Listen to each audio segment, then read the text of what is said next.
우리 지난주에 약간 시작했지만 우리가 뭐 다 못했어요. 우리 전적 타락의 교리. 뭐를 기억해야 이것이 왜 이렇게 중요한가?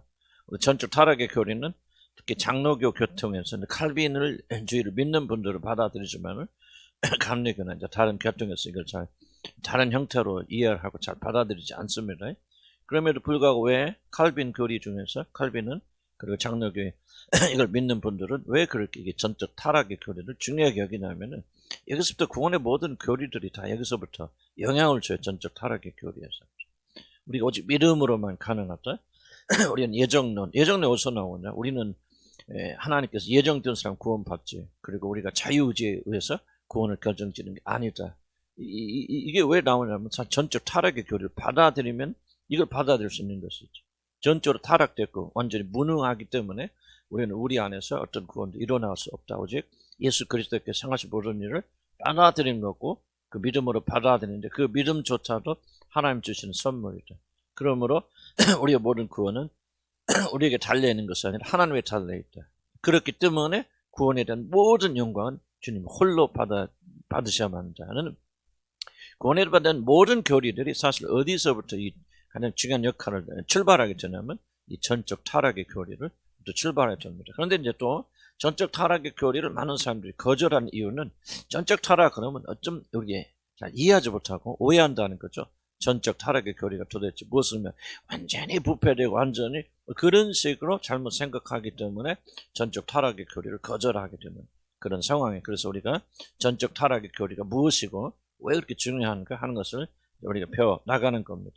그러니까 전적 타락의 교리는 뭐 여러 가지 하지만 제가 설명했죠. 한마디로 말하면 인간은 완전하게 타락돼서 스스로 구원할 수 없다. 이게 전적 타락의 교리의 핵심입니다. 구원을 받아들이는 것 외에는 예수님이 완수하신 구원을 그것도 하나님께 주시는 믿음에 의해서 받아들이는 것 외에는 그리고 인간의 어떤 노력과 행위로도 결코 구원을 받을 수 없다는 것을 이게 바로 전적 타락의 교리의 핵심입니다. 이해가세요? 이걸 받아들여야만이 우리가 구원의 교리를 잘 이해할 수 있다는 것을 기억해 주시기 바랍니다. 그 다음에 88페이지 넘어가면은 이제 두 가지. 전적 타락의 교리가 이제 좀 디테일로 들어가기 전에 이것을 말하는 크게 말하고 이 전적 타락의 교리를 통해서 말하고자 두 가지 큰 요소가 있다. 인간이 어떻게 됐다는 걸 말하는 첫째, 죄를 지으면은 죄가 인간 속에 들어와서 죄가 인간을 오염시켜서 두 가지 큰 일이 일어나게 되는데 첫째는 의로움이 부재하게 되고 그 다음에 적극적인 악이 우리는 생기게 되는 이 두 가지가 우리는 일어난다. 첫째, 의로움이 부재하다. 그래서 의롭지 않다. 더 이상 죄를 짓는 인간, 아담과 이브가 산업과 따먹고 죄를 지은 다음에 가장 두드러진 특징은 나라는 결과가 뭐냐? 더 이상 그들은 의롭지 않다는 거예요.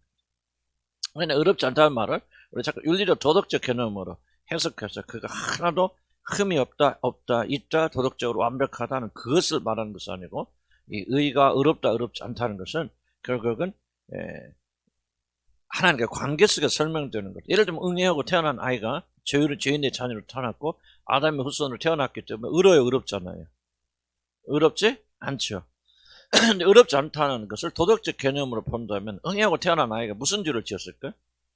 좀 뱃속에서 엄마 뱃속 발로 차기도 하고 울 땡깡도 넣고 그럴 수도 있겠죠. 그러나 그런 것을 우리가 죄라고 보지 않는다면은 혼돈되잖아요. 응애하고 태어난 아이가 왜 죄인입니까? 그래서 성경 죄인이라고 말하죠. 왜 죄인입니까? 한마디로 말하면 의롭지 않기 때문에 죄인이라는 거죠. 그럼 도대체 의롭다고 하는 것이 무엇이냐? 그것은 도덕적 개념은 아니구나. 깐난하게들도 의롭지 않은 걸 보니까. 그래서 무슨 개념이라고 말하냐면 관계적 개념. 그래서 더 이상 죄를 지은 인간들은 하나님 앞에 설 수 없다. 의로운 뭐냐면 하나님 앞에 설 수 있는 자격입니다. 이것도 우리가 또 도덕적 개념을 받으면 안 되죠. 의로움은 하나님 앞에 설 수 있는 자격을 말하는 것이 그 사람이 도덕적으로 얼마나 완벽하느냐 이걸 말하는 게 아니라는 거죠. 그래서 우리들 이걸 이해하지 못하면 지금도 우리가 하나님 앞에 쓰게 될 때요 도덕적 개념으로 자꾸 쓰려고 합니다. 관계적 개념이 아니고 왜 여러분 은혜의 보좌에 담대히 나가지 못합니까? 거의 99% 100%는 뭔가 자기 행위가 하나님 앞에 설 만큼 완전하지 못하기 때문에 못 쓰는 거예요. 아직도 우리는 무슨 영향을 받고 있느냐? 의의 개념을 도덕적 개념으로 보고 있다는 거죠. 관계적 개념을 보지 않고. 그럼 도대체 이 의롭단 말이 무슨 말이냐? 하나님 앞에 서게 할 수 있는 그런 자격을 말하는데, 이 자격은 결코 도덕적 개념 아니다. 죄가 없다는 상태는 도덕적으로 완벽하고 완전한, 물론 처음 아담 상태는 도덕적으로 완벽하고 완전한 상태였죠. 그러나 아담 이후로 오는 도대체 뭐냐? 관계적 개념이죠. 이거 설명하는 게 쉽잖아요. 그럼 도대체 의롭다는 뜻이 무엇입니까? 제가 오늘 아까 이제 점심에 올라오다 보니까 오치게 사시는 분 같아. 이제 부부가 아이 한 초등학교 2, 3학년 아이들 이렇게 내려갔더라고. 제가 이제 전부 대화하는데 못 들었지만, 근데 추측컨대 그런 대화 같아. 그 아버지가 그 아들을 향해서, 야, 너 생활비 다 내라. 우리 집에 살려면. 그렇게 말하더라고. 그러니까 뭔 얘기 왔다 갔겠지. 그러니까 웃으면서 아이를 놀려먹나 그러는 거야. 너 이놈 자식아, 우리 집에 살려면 생활비 다 내. 그러니까 엄마가 옆에 있자. 그래야 1년에 10원씩 낸다고 그래라. 내 아빠한테 그렇게 가면서 1년에 아빠 10원씩 낼게. 그 짧은 대화 속에서 의로움이 뭔가를 좀 내가 볼 수 있던 거죠. 의로움이 도대체 뭡니까? 도덕적 개념이 아니죠. 자, 그 아버지가 아이를 이런 받아들일 때는 그 아이가 100% 도덕적으로 의롭기 때문에 이렇게 받아주고 사랑합니까? 그거 아니죠. 왜? 비록 100% 의롭지 못하고 완전하지 못하고 완벽하지 못해도 다른 자식에 비교하면 한참 결함이 많고 문제가 맞아도 왜 그 아이를 받아줍니까? 내 자식이랑은 관계가 있기 때문에. 그죠? 이게 의로움이라는 거예요, 성경. 이해합니까? 옆에 있는 아이는 아무리 100% 완전하고 도덕적으로 흠이 없어도 내가 그 아이를 사랑하고 받아줍니까? 안 합니까? 안 하죠, 관계가. 그러니까 사람이 아담과 이브는 완전하기 때문에가 아니라 그들을 하나님께 사랑하셨기 때문에 하기 때문에, 마치 내 자신이건 결함 있고 부족하여도 내 자식이니까 그를 온전히 100% 받아들이듯이, 이해가시죠? 받아들이듯이 뭡니까? 하나님께서 자기 형상으로 우리를 창조하셨기 때문에, 물론 이제 처음 창조할 때는 완전한 존재였죠. 그러나 완전하기 때문이 아니라 하나님께서 그들을 사랑하기 때문에, 그리고 사랑하는 그들을 함께 하실 수 있죠. 왜? 죄가 없으니까. 도덕적인 것이 아니고. 그런 상태에 있었다가 아담과 이브가 죄를 지음으로 그 관계가 파괴되어졌기 때문에, 이제 뭐예요? 응애하고 태어난 모든 아기들에게는 하나님이 더 이상 이런 사랑을 가지고 이런 사랑 관계할 수가 없게 되었습니다. 도덕적 의로움, 따님은 갓난아이가 아무런 잘못이 없고 의롭다 할지라도 관계적 차원에서 보면 하나님은 더 이상 이 아이는 죄에 노출되었고 죄 가운데 탄생한 아이이기 때문에 더 이상 전에 아담과 이브가 에덴에서 가졌던 하나님과 관계를 가졌던 그런 관계를 가질 수가 없단 말. 이게 깨졌죠. 이것이 바로 죄가 가져오는 가장 큰 피해죠. 그래서 더 이상 하나님과 우리는 그런 가족끼리 가지게 되어지는 그런 친밀한 관계를 가질 수 없고, 이제 우리를 받아주시고 용납하시는 그런 사랑을, 그리스도 이전의 상태를 말하지만은 그럴 수가 없다. 그 사람은 더 이상 의롭지 않다라고 말해요. 이해가시 무슨 말인지? 이해갑니까? 안 갑니까? 이해 안 가요? 가야 돼요. 이거 위해서 난 더 좋은 방식으로 설명할 수 있는 길이 없다고 생각했죠. 이것이 바로 하나님의 의로움. 그러니까 하나님의 의로움은, 그래서 우리가 예수 그리스도 안에서 우리가 의로움을 줬다는 것은 두 가지 형태가 있는데, 이제 두 가지는 성화를 통해서 온전하게 도덕적이나 윤리적으로 해서도 아무런 흠이 없는 완벽한 사람 만들어 가신다는 의로움도 있지만은, 일단 1차적으로는 그런 관계 속으로 우리를 허용하셨다는 거죠. 그래서 더 이상 또 문제가 많고 공부 잘못하고 또 좀 싸움도 잘해도 너는 내 새끼야 하고 나는 너를 사랑해 하고 온전히 그 아이가 자기 아버지께 나가는데 자격이 뭐가 있어요? 의로움이 아니죠. 자기 의로움이 아니죠. 행위가 아니죠. 뭐예요? 바로 아버지가 나를 사랑하고 나를 낳았다고 하는 그런 관계를 가지고 그 아버지를 향해 나갈 수 있듯이. 이해가시죠? 이런 의로움으로 가지고 나갈 때는데, 이게 이제 혼동되어져 버리면은 이제 우리가 하나님 앞에 나가면서 구원받고 하나님께 나가면서도 항상 무엇인가 자기가 이거 부족한다, 저거 부족한다, 이거 잘못해서 하는 그런 식으로 은혜의 보좌 앞에 우리가 담대히 나가지 못하는 그런 비극이 일어납니다. 죄는 뭐냐? 이 관계를 파괴한다는 거예요. 이게 중요한 핵심적이에요. 죄는 뭘 하냐? 도덕적, 윤리적 큰 타격을 입히는 것이 죄의 1차적인 게 아니고, 죄는 하나님과 우리가 에덴에서 가졌던 그 놀라운 관계, 벗었으나 부끄러지 않냐고 하나님의 의로움으로 덮어주셨고 그를 모든 것을 커버해 주셨던 이런 관계에 이제 금이 나와서 하나님과 우리 사이는 뭐냐? 끊어져 버렸다. 깨어져 버렸다, 부서져 버려서 옛날과 같은 그런 사랑을 가지고 더 이상 하나님은 우리를 사랑할 수 없다. 이것을 바로 죄가 가져. 그래서 이제 우리 구원이 뭐냐면 예수 그리스도 말라기에 나오지 않습니까? 아버지의 마음은 자식들에게, 자녀들의 마음을 아버지에게 향하라. 그러지 않으면 하나님의 진노의 심판이 있을 거다. 그렇게 말하지 않습니까? 끊어진 관계를 이어주는 게 뭐야? 이게 바로 구원이에요. 그리고 나서 관계가 이어지니까 받아들만 하니까 그 다음부터 뭐야? 하나님의 자녀로 살아가는 것. 이제 그부터 거룩이 나오고 도덕적이고 윤리적인 이슈가 그때부터 나오는 것이 이제 우리가 거룩하고 정결하고 우리 완전해서 하나님과 이어진다는 생각은 구원을 완전히 뒤집어 놓는 거. 많은 사람들이 왜 구원의 확신을 가지지 못하고 그렇게 힘들어 합니까? 바로 이런 율법적인 잘못된 생각들이 그들을 차지하고 있기 때문에 그렇다는. 그래서 의의 부재라는 것은 죄로 인해서 하나님과 이런 관계가 파괴되어 버렸다. 더 이상 내 새끼 할 수 없잖아요. 그래서 예수 그리스도 안에서 우리 회복될 때까지는 모든 인간들은 이런 의의 부재, 하나님과 관계가 끊어진 상태, 이 상태에 있기 때문에 하나님은 더 이상 그들이 의가 되지 못하고 그들을 지켜주지 않기 때문에 죄의 강력한 죄가 들어왔을 때 이 세상에 그 누구도 죄를 이길 수 없는 그런 사람이 되어져 버렸다. 그런 겁니다. 완벽한 설명 없어요. 사실 구원에 대해서. 우리가 어떻게 설명하든 그건 제한적입니다. 그럼에도 불구하고 조금 이렇게 생각하면 하나님의 의의 부자란 말을 우리가 알 수 있다. 좀 이해가시죠? 그래서 어린아이들 사랑하듯이 가족을 받아들이듯이 아무리 부족하고 추상 편이지만 어이가 태어났는데 조금 한쪽 불구로 태어났다. 그러나 어머니 아버지 눈에서는 뭐야? 그리를 보면 이런 보세요. 막 그 앞에 이렇게 ADH도 아니고 뭐지 그거 막 이렇게 막 꾸러지 그런 사람들 있잖아. 애기들 어른들 돼갖고 휠체어 타고. 그런데 내가 지나가다 보면 자기 어머니가 아버지가 큰 애가 막 그 있잖아요. 그 뭐라고 무슨 병이라고 그래? 어? 뇌성마비 비슷하게 막 그렇게 된 아이들 보면서 뭐라고 하는 거 보냐. 아버지 내 새끼 왜 이렇게 이뻐 껴안아 사람. 이게 의라는 거예요. 이해가세요? 여러분 이해가 안 되지만 여러분 새끼가 여러분 자식이 그렇게 되면 그것도 사랑 없어집니까? 그래요? 안 그러잖아요. 그러니까 어떤 기준점으로 보면 인간의 눈으로 보면 부족해요, 모자라요. 속된 말로 좀 불구해요. 그럼에도 불구하고 아버지의 눈, 어머니의 눈은 뭐야? 어떻게 차이가 없잖아요. 어려운 거예요. 이해가세요? 어려운 거라고. 이걸 여러분 이해하지 못하면요 계속적으로 율법의 구조에 매여 있고요. 그 다음에 하나님 사랑이 무엇인지 알지 못하고 감격이 없어요. 이걸 이해하지 못하는 거예요. 감사와 감격이 없는 거예요.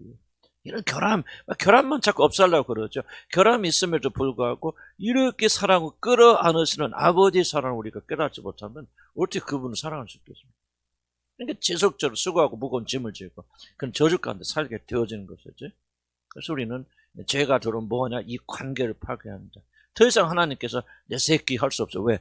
죄가 있잖아요. 근데 죄가 뭐예요? 단순한 게 아니에요. 하나님 밀어나고 대적하고 하니까 원수되는 원수의 마음이 있단 말이에요. 어린아이에게. 그러니까 하나님께서 와서 어떻게 품을 수 있습니까? 못 품죠. 예수 그리스도를 통해서 이걸 회복한다. 그런 것이 바로 이게 바로 이제 88페이지는 그런 내용들입니다. 지난주에 약간 설명했나요? 지난 내용인데 내가 좀 첨가합니다. 꼭 잊지 마시고 아까 말한 자기 자녀의 관계 이것을 아마 저도 고민하고 또 한번 읽어보면서 어떻게 설명할 수 있을까를 좀 생각하면서 그렇게 좋은 예가 좀 떠올랐어요. 그런 상태를 이제 죄가 들어오니까 잃어버렸다. 그래서 더 이상 하나님과 우리는 친밀할 수 없고 하나 될 수 없고 그렇게 사랑할 수 없는 그런 관계가 되어졌다. 그런 거죠. 그래서 더 이상 우리는 의롭지 않다. 예수 만나기 이전입니다. 구원받기 이전의 상태. 더 이상 의롭지 않다는 말을 윤리적 도덕적으로 악하다 그런 뜻이 아니고 더 이상 이런 놀라운 관계를 하나님과 유지할 수 있는 이 모든 것이 끊어져 버리고 깨지고 부서진 상태죠. 이것은 예수 그리스도 안에서 다시 회복되어져서. 그러니까 구원은 뭐예요? 먼저 신분이 회복돼야 되고 이 관계 회복돼야 돼요. 두 번째 적극적인 악의 치료는 뭐냐? 악의 치료는 단순한 의로움을 상실했을 뿐만 아니라 죄를 지은 인간들 안에 뭐가 생기냐? 악을 향한 적극적 새로운 성향이 그 안에 자리 잡힌다. 물론 아직까지는 그것이 이제 싹이 트고 열매 맺지 못하고 좀 절제될 수 있다 할지라도 그러나 모든 인간 안에는 어떤 가능성을 가지고 있느냐? 인간 가장 타락된 히틀러와 똑같은 그런 악을 행할 수 있는 그리고 악을 즐거워하고 악을 적극적으로 행하는 이 모든 것들이 인간에게 주어졌다. 그래서 구원받지 못하면요, 인간들은 결국은 히틀러처럼 변할 수도 있고 또 그렇지 않을 수도 있겠죠. 하나님께서 은혜로 덮어주시고, 하나님께서 만약 전부 다 히틀러 같다 그러면 이 세상 망하잖아. 그러니까 우리 하나님께서는 일반 은혜를 베풀어 주셔서 이 세상이 그렇게 되지 않도록 막아주시기 때문에 그런 일이 일어나지 않을 뿐이지, 하나님의 은혜의 손을 걷어가는 순간 여러분 어떤 그런 가능성을 가지고 있느냐, 모든 자들은 히틀러와 똑같은 악한 자 중에서 악한 마음을 가지고 있는. 여러분 그게 굉장히 중요해요. 저도 참 은혜 받지 못하고 많이 싸우고 다투고 그럴 때 정말 뭐냐면 내가 보면 내가 꼭 짐승 같아. 어떤 데 보면 정말요, 내 안에 짐승이 따로 없는 그런 것을 나는 많이 발견했습니다. 그래서 내가 인간이 뭐고 죄가 무엇이냐 그때 뼈저리게 깨달은 것은, 아 그렇군, 하나님의 은혜가 아니면 나는 이런 사람이 될 수밖에 없고 이런 자이구나. 그래서 하나님이 여기서 건져주셨군 하는 것을 저는 많이 발견하게 되어지고, 구원이 무엇인가를 다시 한번 저는 깊이 생각을 했던 겁니다. 그래서 적극적으로 인간 안에는 뭐가 있냐, 죄를 이거 했습니까? 안 했던 것 같은데, 그저 한번 중요한 몇 개 중요한 것만 있으면 좀 읽어볼까요? 그때 우리 89페이지 보면은요, 인간은 하나님의 의를 제거해서 하나님의 관계 파괴될 뿐만 아니라 적극적으로 악을 향하게 만드는 변질된 성향이 인간 안에 주어집니다.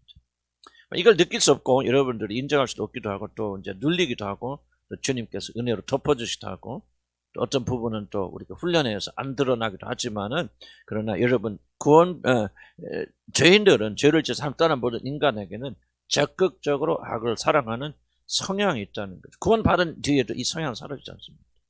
이 성향은 은혜에 의해서 눌릴 뿐이고 성령의 역사에 의해서 우리가 절제될 뿐이지 결코 여러분 한번 죄로 인해서 변질된 성향 그대로 존재해요. 그래서 여러분 죽어야 되고 이 육신이 멸하여야 됩니다. 이런 성향 예수 믿어서 변화된 성향 자체가 변하고 이렇게 사라진다면 우리 육신이 멸해야 됩니까? 그대로 살아있기 때문에. 그래서 나는 여러분 자신을 예수 믿고 은혜 받아서 선하게 여기려고 하는 마음을 가진 사람 난 이해가 안 돼요. 여러분 아직 여러분이 누군지 모르기 때문에 그래요. 여러분 안에는 정말 무서운 괴물들이 숨어 있습니다. 구원받은 뒤에도 한번 구원받아 성령 우리 안에 있으니까 우리가 불법 누르는 자가 있기 때문에 그 성령의 역사에서 그런 것이죠.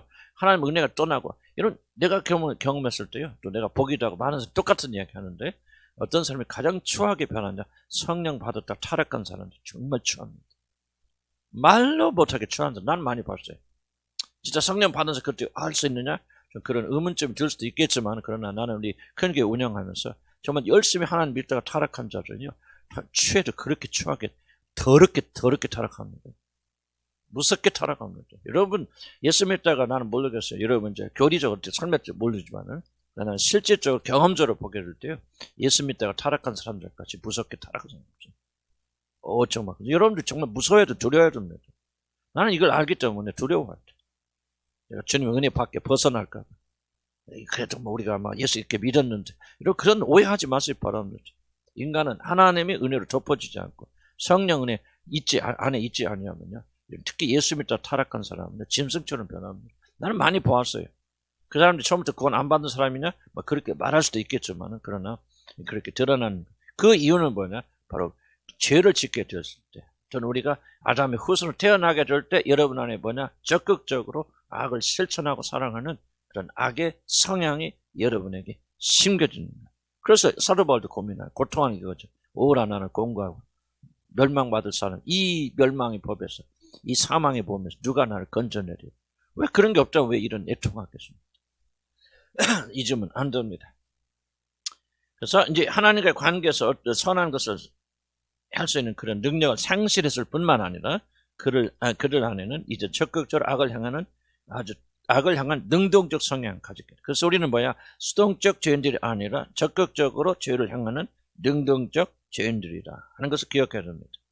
그래서 그 밑에 내려오면 의롭지 못한 상태에서 태어난 모든 인간은 이제 누가 가르쳐주거나 강제하지 않아도 자연적으로 악을 향하여 나갈 뿐만 아니라 적극적으로 악을 향하는 천성적 기질을 가지게 되었다는. 그리고 여러분이 은혜 받고 구원받은 뒤에도 가끔 이 육신의 공격이 일어납니다. 여러분 이걸 각오하셔야 돼요. 처음 구원받고 처음 은혜 받으신 분들은 이제 머지않아서 뭐가 올라오냐, 육의 총반격이 올라옵니다. 그래서 여러분 뭐를 보게 되냐, 이제 굉장한 혼돈이 일어날 수도 있습니다. 이게 나야? 진짜 내가 구원받았어? 아니 구원받았다는 내가 어떻게 이렇게 더럽고 추악한 일들을 생각할 수 있고 행할 수 있어? 악이 총력을 반격해서 올라옵니다. 무슨 말인가 이해를 하실 수, 경험하시면 이해하실 겁니다. 구원받아서 은혜 받을 끝이 아니에요. 거기서부터 싸움이 일어나기 시작하는데 육신이 총력을 기울여서 공격하게 되어지고요. 추접스럽게 올라옵니다. 그러나 여러분 당황하지 마실 것은, 그것은 여러분이 구원받지 않았다는 말이 아니고 여러분 안에 아직도 육이 죽지 않게 해서 총력을 기울여서 하나님의 구원을 대적하고 대항하는 싸움이에요. 이 싸움을 여러분이 잘 지혜롭게 견디시고 이기시고 나아가는데 중요한 것은 반드시 여러분 승리하고 그 저항은 갈수록 줄어듭니다. 그래서 당황하지 마시고 그래서 예수 믿고 구원받고 성령 충만했는데 어떻게 내가 이런 일을 행할 수 있어? 라고 속지 마시기 바랍니다. 이런 싸움은 당연한 것이고 중요한 것은 구원받았다면 그 싸움을 점점 줄여갑니다. 근데 그러지 않고 점점 강해지고 그러다가 없어질 수도 있겠지만은 그렇게 잘못된 길로 나간다면 뭐가 좀 출발이 잘못됐겠지. 그러나 참으로 구원받는 백성들 안에도 육의 싸움 있고 그리고 더 치열한 싸움이 있었고 또 때로는 우리가 질 수도 있고 실패할 수도 있다. 그러나 낙담하지 말자. 우리 안에 계신 성령께서는 반드시 여러분을 거룩한 자로 만들어 가실 것이다. 아멘. 그래서 우리는 협조하고 그들 믿음을 가지고 더욱더 전진하고 나가야 됩니다. 그래서 여러분들은 이제 죄인이 되었기 때문에 이제 지금은 죄인이죠. 그러나 구조 속에 있죠. 그러나 우리 구원받은 죄인들이지만은 우리 구원받기 이전의 상태 또는 구원받은 이후에도 우리 영향을 주는 상태는 뭐냐? 바로 자연적으로 악을 향해 나가는 적극적 성향을 가지고 있다. 그래서 이 기록된 바 의인 없나니 하나도 없더라. 한번 읽어볼까요? 시작. 기록된 바 의인 없나니 하나도 없더라. 깨닫는 자도 없고 하나님을 찾는 자도 없고 다 치우쳐 함께 모익하게 되고 선을 행하는 자는 없나니 하나도 없더라. 그들의 목구멍은 열린 무덤이요 그 혀로는 속임을 일삼으며 그 입술에는 독사의 독이 있고 그 배는 저주와 악독이 가득하여서 그 발은 피는지 덧바른지라. 파멸과 고생이 그 길에 있어 평강의 길을 알지 못하고 그들의 눈앞에 하나님을 두려움이 없느니라 함과 같으니. 여러분 이것이 이제 예수 안 믿는 사람들이 묘사하는데요. 그동안 좀 지나치다. 어떻게 좀 너무 이렇게까지는 안 하겠지 라고 생각하면 안 됩니다. 나는 여러분이 어떤 믿음을 자꾸 가지냐면 성경의 권위를 받아야 됩니다. 여러분 어떻게 어떻게 이해하든 성경이 그렇다고 그러면 이게 맞는 거예요. 그래서 모든 인간 안에는 이런 마음이 그대로 있습니다. 다만 아까 하나님의 일반적 은혜로 누르거나 또는 교육을 받거나 그래서 이런 악이 눌리고 통제되어 있을 뿐이지 만약 이런 것이 없다면 전부 다 로마서 3장 10절에서 18절에 나오는 이 죄인들의 묘사가 바로 저와 여러분의 묘사, 예수 만나기 이전에 우리 상태 그리고 예수 믿은 후에도 우리에게 여전히 영향을 주고 있는, 물론 우리를 완전히 이기지 못하고 우리를 죽이지 못하지만은 그러나 여전히 영향을 줄 수 있는 모든 인간의 자리 잡고 있는 죄의 요소라고 하는 사실을 잊지 않기 바랍니다. 여러분이 어떻게 생각하든 여러분 생각이 중요한 게 아니에요. 많은 분들은 혼돈하거든요. 난 이렇게 신학적으로 이렇게 저렇게 생각합니다. 이렇게 배웠으면 이게 중요한 게 아니에요. 하나의 기록된 말씀이 뭐라고 말하냐가 더 중요한 거예요. 이게 더 정확한 거예요. 그래서 저와 여러분 예수 믿기 이전에 갓난 아기들의 상태는 뭐냐? 이거예요. 씨가 이미 이 씨가 뿌려져 있다가 아이들이 자라면서 이제 씨가 터져나와서 열매 맺는데 어떤 사람은 조금 교육이라든지 또는 하나님 은혜 가운데 있기 때문에 그것이 덜 나타날 뿐이고 좀 문화에 따라서 다를 뿐이고 그런 것이지 만약 그냥 하나님이 전혀 통치하지 않고 하나님을 절대 주관하지 않는다면 이 모든 이 성경은 그대로 모든 인간에서 열매 맺게 되었습니다. 그게 누구? 히틀러죠. 히틀러는 하나님 은혜가 거두어진 상태에서 한번 인간이 얼마나 타락될 수 있는가를 하나님께서 모범으로 보여주신 것에 불과합니다. 그래 내가 은혜를 거둬가면 흥분해서 깨버리시다. 은혜를 거둬가면 어떤 일이 일어날 수 있는가? 하나님께서 만약 손 떼시면 어떤 일이 일어날 수 있는가? 이게 2차 되는 1차 되는. 잠깐 하나님께 뒷짐 줬어요. 그래 너네들이 하고 싶은데 한번 해봐라. 사단아 네가 한번 하고 싶은 거 해봐라 하고 하나님이 개입하지 않고 내버려 두실 때 일어날 수 있는 일들이 1차 대전, 2차 대전, 3차 대전, 민족 대원전, 아프가니스탄이 뭐가 될건 다 그런 거예요. 그러니까 우리가 그래도 우리는 뭐 문명 속에서 세계가 이렇게까지는 악하지 않는데요 하고 착각하면 안 됩니다. 하나님의 은혜로 덮어주셔서 이 마지막 때 택함 받은 백성들 지키시고 보호하기 위해서 맨날 전쟁해 보세요. 하나님의 백성들이 어떻게 됩니까? 못 살지. 그래서 하나님께서 택한 자들 구원하시고 지키시기 위해서 또는 그래도 역사의 마지막까지 하나님 예정한 때까지 이 나라들이 흘러갈 수 있도록 하나님 통제하시기 때문에 이렇게 되어지는 것이지, 하나님 뒷짐 딱 집어주시면 그게 바로 1차든 2차든 히틀러. 무슨 말 이해가십니까? 이걸 한시도 저와 여러분이 잊어버려서는 안 된다. 전적 철학. 인간이 그런 상태입니다. 지난 질문은 이런 상태 인간들이 어떻게 자기 의지로 하나님 구원받습니까? 내가 하나님 알아서 하나님 찾아가서 내 선택에서 예수 내 안에 양심 아직도 살아있어서 그래서 죄송한 편이죠. 감리가 됐건 성결가 됐건 난 좀 그들 비판을 들리지만 난 그런 교리들이 안식일 교리 아주 이거 칼빈 교리하고 입을 완전 원수 척진 게 안식교이거든요. 김계문인지 송계문인지 그거 안식교 목사가요 간첩까지 나와서 지금 그 팔로우 하면서 18만 20만 명입니다. 기독교인들 우가서 보여요. 너무나 웃는 말이다, 진리입니다, 복음입니다. 전부 안식교를 뭐야, 칼빈 교리를 아주 파괴하기 위해서 만든 교리들 아니에요. 안식교들이 아주 무서워요. 인터넷 함부로 보지 마시고 은혜 받는다고 뭐가 뭔지도 모르고 은혜 받고 하다 보면 뭐냐, 이 하나님의 영광의 이 놀라운 교리들을 다 파괴하고 그런 거잖아요. 인간은 전적 타락이에요. 그래서 아무도 누구도 스스로 구원받을 수 있는 사람 없어요. 하나님께서 은혜로 저와 여러분 죄와 허물로 죽은 우리들을 살리셨더라. 살리신 것을 믿어야 되는데 그 믿음도 하나님의 선물이라는 거죠. 우리는 완전히 타락됐어요. 어떻게 우리가 옳고 그름을 판단할 수 있습니까? 로마서 3장 10절부터 나오는 걸 부인하면 그렇지만 인간은 그래도 판단할 수 있고 인간은 선한 있어서 우리가 그리스도가 죽은 거 자기가 주인을 알게 되어서 자기 그 의지를 가지고 선택하는 자를 구원받고 그러지 않는 자를 지옥 가고 말도 안 되는 소리죠. 안 됩니다, 여러분. 나는 칼빈의 교리, 나 칼빈 잘 몰라요. 그리고 관심 없어요. 칼빈이 뭐란 말이지. 나의 관심은 성경이 뭐라고 말하느냐. 칼빈주의가 가장 성경을 정확히 말하고 있기 때문에 나는 칼빈은 쥐라기보다는 칼빈이 말한 것을 나는 따라올 뿐이지. 나는 칼빈이 누군지도 관심이 없고 나는 그분의 무조건적으로 난 순종한 그럴 의도도 없고 난 장로교도 아니야. 나는 장로교 탈퇴한 지 오래된지. 중요하지 않아. 성경이 뭐라고 말하냐가 가장 중요하다. 성경은 인간의 완전한 타락과 부패를 말하고 있고 단순히 하나님과 관계 끊어졌을 뿐만 아니라 죄가 들어오니까 그 죄가 우리를 점령하여서 우리 안에 적극적으로 저를 짓는 강력한 죄에 대한 그런 성향을 가지고 있어서 인간은 이 누구든지 성향에 따라 살게 돼요. 그래서 인간은 누구든지 죄를 짓지 않는 사람 아무도 없다는 거예요. 아무 죄를 짓지 않는 갓난 아기 속에도 뭐가 있냐, 이 성향이 강력하기 때문에. 그래서 그 아이들이 자라나면 예수 믿지 않고 자라나게 되면 뭐가 되냐, 악한 자들이 되어져서 정말 우리가 상상할 수 없는 죄악들을 우리가 험하게 버리게 되어진다. 이런 전쟁 나가보시죠. 전쟁 나가면 누가 제일 무서운 줄 아십니까? 어떤 군인들이 가장 여러분 잔인한 줄 아십니까? 소년병들, 초등학교 아이들 총 들고 나가면 걔들이 제일 무섭답니다. 인정사정 없이 아주 잔인해도 그렇게 잔인하셨답니다. 그래서 아프리카 전쟁 보세요. 전부 아프가니스탄 이슬람 소년병 애들이 폭탄 들거나 터지고 죽이고 그렇게 잔인하셨대요.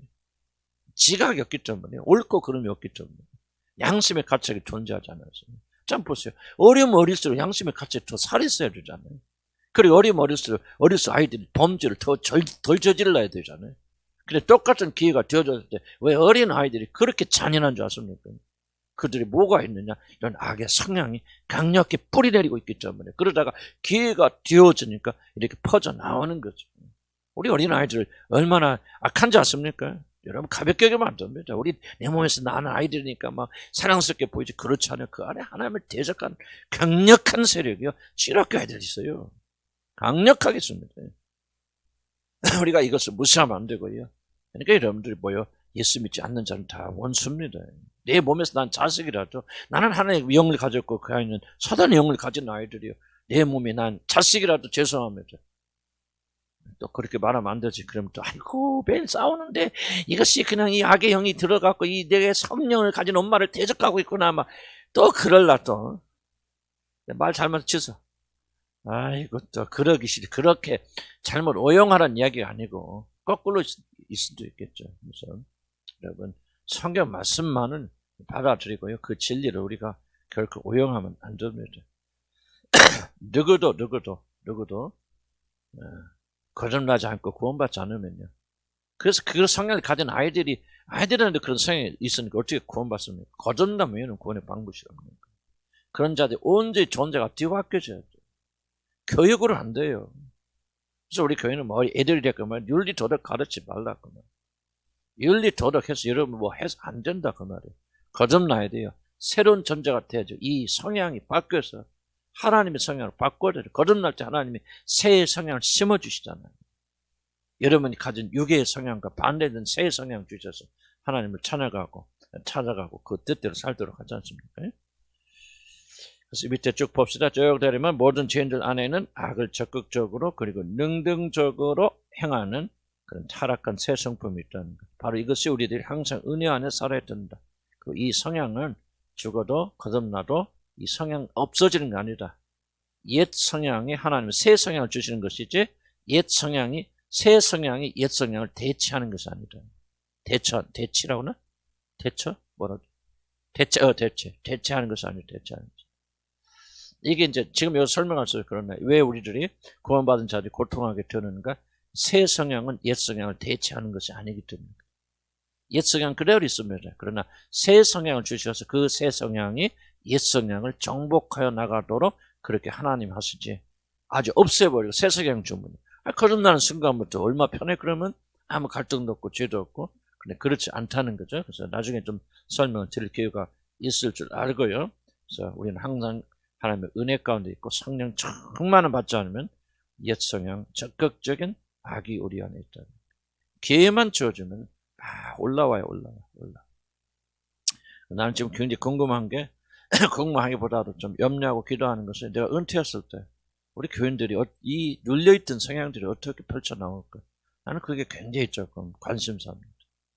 두려움이기도 하고 그리고 내 사역에 실패했는지 성공했는지 그때 드러날 것이다 생각이 들었죠. 여러분 이걸 꼭 기억하시기 바라고요. 그래서 항상 자기 안에는 이 악의 성향을 기억하시면 승리할 줄입니다. 자, 두 가지 여러분 전적 타락의 교리가 지금 가고 있는 두 가지 방향이라고 하죠. 자, 전적 타락 인간은 죄를 인해서 뭐를 잃어버렸다? 하나님과의 의로운 관계, 하나님의 의를 상실했다.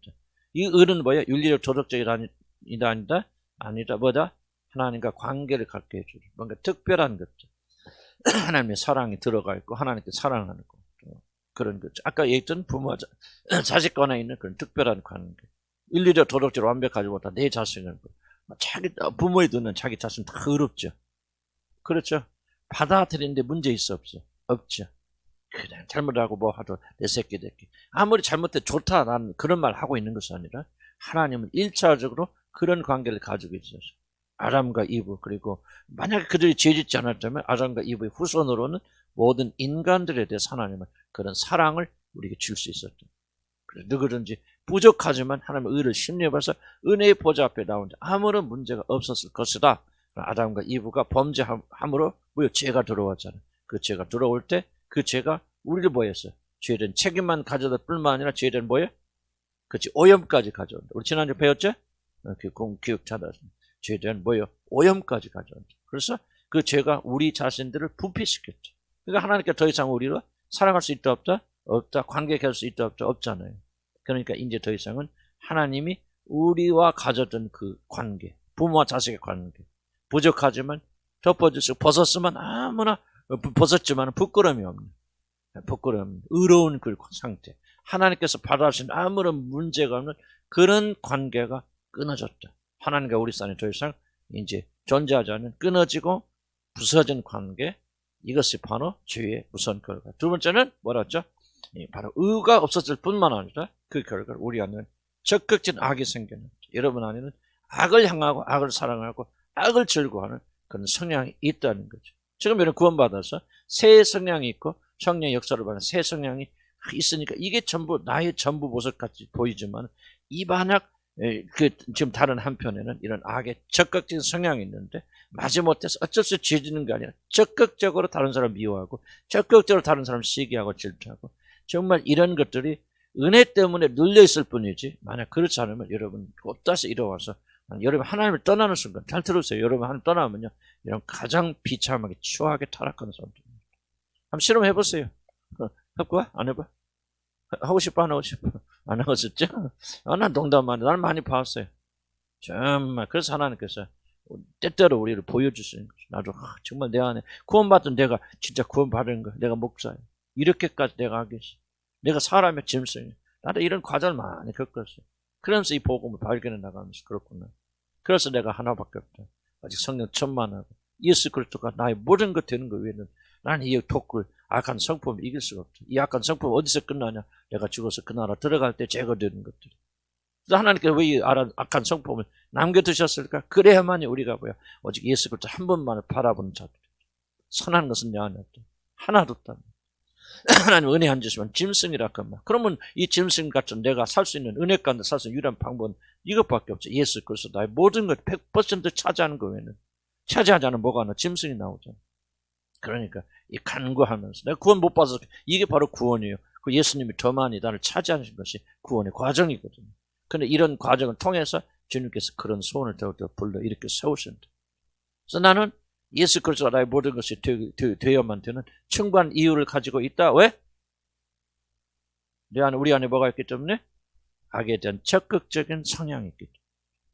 이게 죄로 말미암아 우리 안에 그런 것이 생겼기 때문에 우리가 이것을 이겨낼 수 있는 것은 노력도 안 돼요. 종교도 안 됩니다. 기도도 안 됩니다. 그 일을 이루기 위해서 기도하는 기도 자체가 우리를 구원하는 겁니다.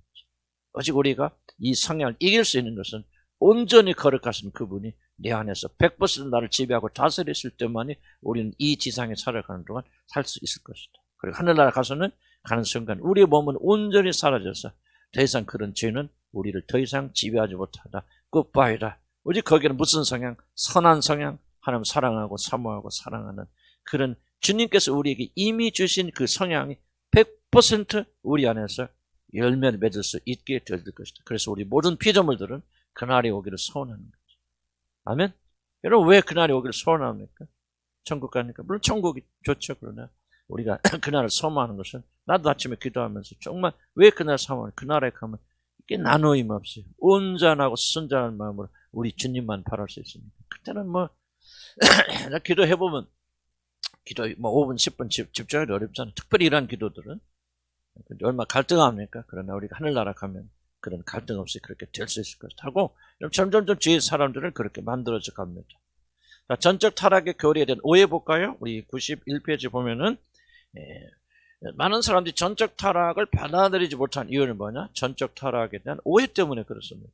이게 전적 타락이라고. 저도 이게 굉장히 많이 도움됐어요. 이 부분. 왜냐면 저도 이게 오해를 많이 했거든요. 전적 타락 그러면 이런 것이다 저런 것이다. 그 전적 타락은 사람의 선이란 아무것도 없는 거죠. 나는 그렇게 생각하거든요. 근데 가만히 보니까 예수 안 믿는 사람 선한 사람 많아.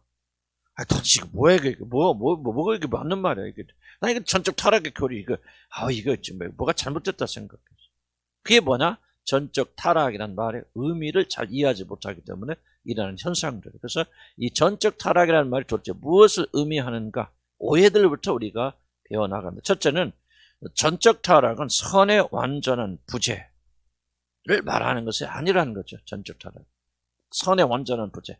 선이라는 것은 하나도 없고 눈끝만치도 없는 그런 상태. 그냥 처음부터 악만 가득 찬 그런 거 선이라고 그렇게 말하는 것이 아니라는 거죠.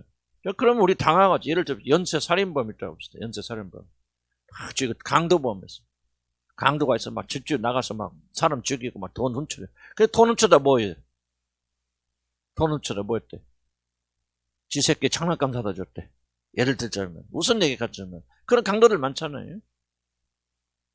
무슨 말인가요? 성경 예수님 뭐라고 말합니까? 보세요. 하나님께 구하라 그러면서 보세요. 너 아무리 악한 자라도 생선을 달라면 뱀을 줄 줄 어디 있겠냐? 약한 자도 자기 자식에게는 좋은 것을 줄 줄 알거든. 자 보세요. 지금 아무리 약해도 뭐가 있다는 거예요? 그들 안에 손이 있다는 거죠. 자기 자식 사랑하죠.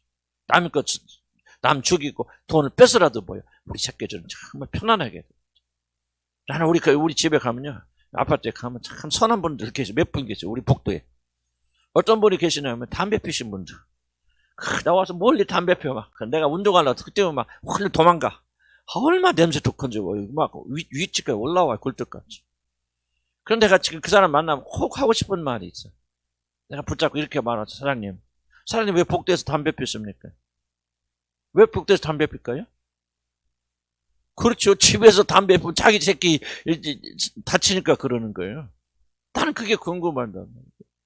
그리고 자기 새끼 다치면 안 돼. 담배 피우면 자기 애들한테 해로워. 그러니까 복도에 나와서 다른 놈은 죽든지 말든지 그렇게 하라는 거야. 내가 그거 꼭 묻고 물으려고 하는데 나만 보고 계속 도망다녔지 지금. 물자고 해서. 나 진짜 따지려고 하는 거야. 참 얼마나 고생을 숨어서 담배 피나고 얼마나 고생하십니까. 참 안 됐습니다. 그런데 선생님 내가 꼭 하나 궁금한 게 있어. 이거 물어보고 싶다. 자, 먼저 거꾸로 얘기합시다. 모든 악한 자단에 뭐가 있다는 거예요? 선한 마음이 있어요.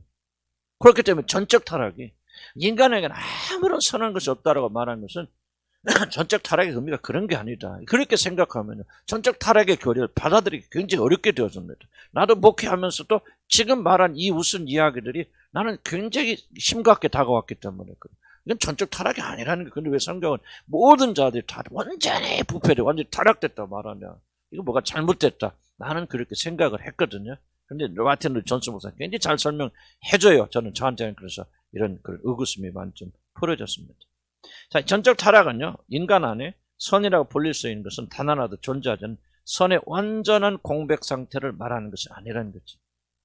자, 우리들은 연쇄살인 아까 설명드렸고, 그 다음에 전적, 그런 것만 극단적으로 막 악으로 갔던 아주 연쇄살인범이나 정말 히틀러 같은 사람만을 전적 타락이라고 그렇게 생각합니다. 이러한 오해는 구원에 가는 전체 교를 받아낸 데서 그래서 많은 사람들이 전적 타락의 교리를 수용할 수가 없어요. 이런 오해들 때문에. 사람들 안에 선이라 불릴 수 있는 적지 않은 것들이 남아있다. 이게 사실이죠. 선이 남아있어요? 없어요? 남아있습니다.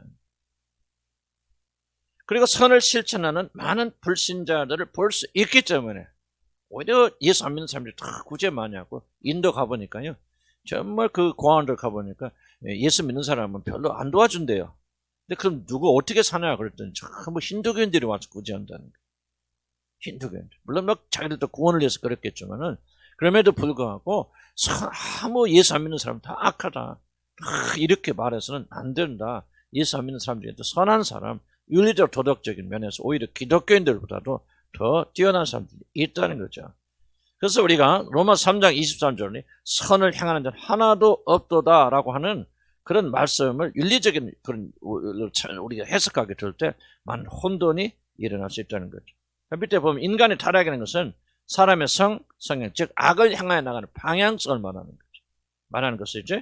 인간의 모든 행위 중 단 하나도 칭찬받을 만한 것이 존재하지 않는다 그런 뜻이 아닙니다. 무슨 뜻입니까? 보세요. 지금 이 사람이 달리기를 할 때 중요한 게 뭡니까? 이 사람이 성실하게 열심히 뛰는 사람이 있고 빙글빙글 하는 사람도 있을 거 아니에요? 그런데 잘 보십시다. 어느 방향으로 가느냐. 지금 거꾸로 가면서 빨리 가는 사람은 열심히 가긴 가지만 선한 사람이 악한 사람. 선하다 악한 표현이 좀 그렇지만 악한 사람이죠. 그런데 빈둥빈둥 걸어서 가면서라도 옳은 방향으로 가는 사람은 선한 사람, 악한 사람. 그렇지, 이게 중요하지. 방향성을 말하는 거예요, 방향성. 그래서 전적 타락의 교리는요, 그 사람의 마음의 성향이 어디를 향해 있느냐, 선으로 향해 있느냐, 악으로 향해 있느냐, 이거죠. 자, 보세요. 아까도 얘기했지만, 강도가 열심히 도둑질해서 그 사람이 자기 애들에게 선물을 가지고 먹을 것 준다. 자, 선물을 주고 먹을 것을 주는 것은 선한 것이지만은 지금 그 사람은 도둑질하고 있는 큰 방향성으로 보게 될 때는 악을 행하고 있잖아요. 그러니까 이 사람들의 선과 악은 하나님을 향해 있느냐, 악을 향해 있느냐 그런 것이지 악을 향해 있는 그 과정 속에서 얼마나 선하냐 말이죠. 자, 보세요. 지금 좀 표현이 좀 그런데 우리 깡패들이 있어요. 깡패들이 오늘 가서 야 우리 반대파 있는데 오늘 가서 다 칼로 그냥 죽여버리자. 그리고 칼을 하나씩 다 나눠주면서 부하들한테 가서 열심히 죽여라. 그러면서 또 자기 부하한테 또덕또덕 하면서 아이고 날씨 춥지? 이 장갑 이거 껴라 하고 자기 있는 장갑 줬다. 그럼 우리가 그거 보고 감동받잖아요. 그죠? 이게 잘 된 거예요 지금? 지금 뭐 하기 위해서 이 사람이 지금 뭐 하라는 거예요? 장갑도 껴라 뭐라 그러는 거예요. 그 상대를 죽이고 살인하기 위해서 뭔가 그런 큰 목적을 가지고 지금 적은 것에 선행을 베풀잖아요. 이해가 무슨 말인지? 그러니까 우리가 지금 윤리와 도덕적인 개념으로 선을 보기 시작하면요, 좀 똑같은 얘기예요.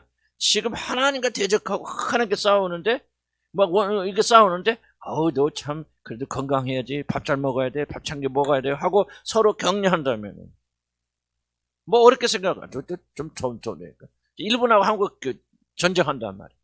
그럼 이제 일본이 지금 우리나라를 막 일본 맨날 예를 들어서 미안합니다만 일본이 막 우리나라를 막 다 죽이겠어. 조선징 다 죽여버리고 없애야 되겠다 막 그러면서 자기들끼리 모여서 힘을 내자. 으쌰 우리 고기 팔 때 내가 오늘 삼겹살 사줄게. 그거 먹고 힘을 내서 다 한국 사람 죽여버려.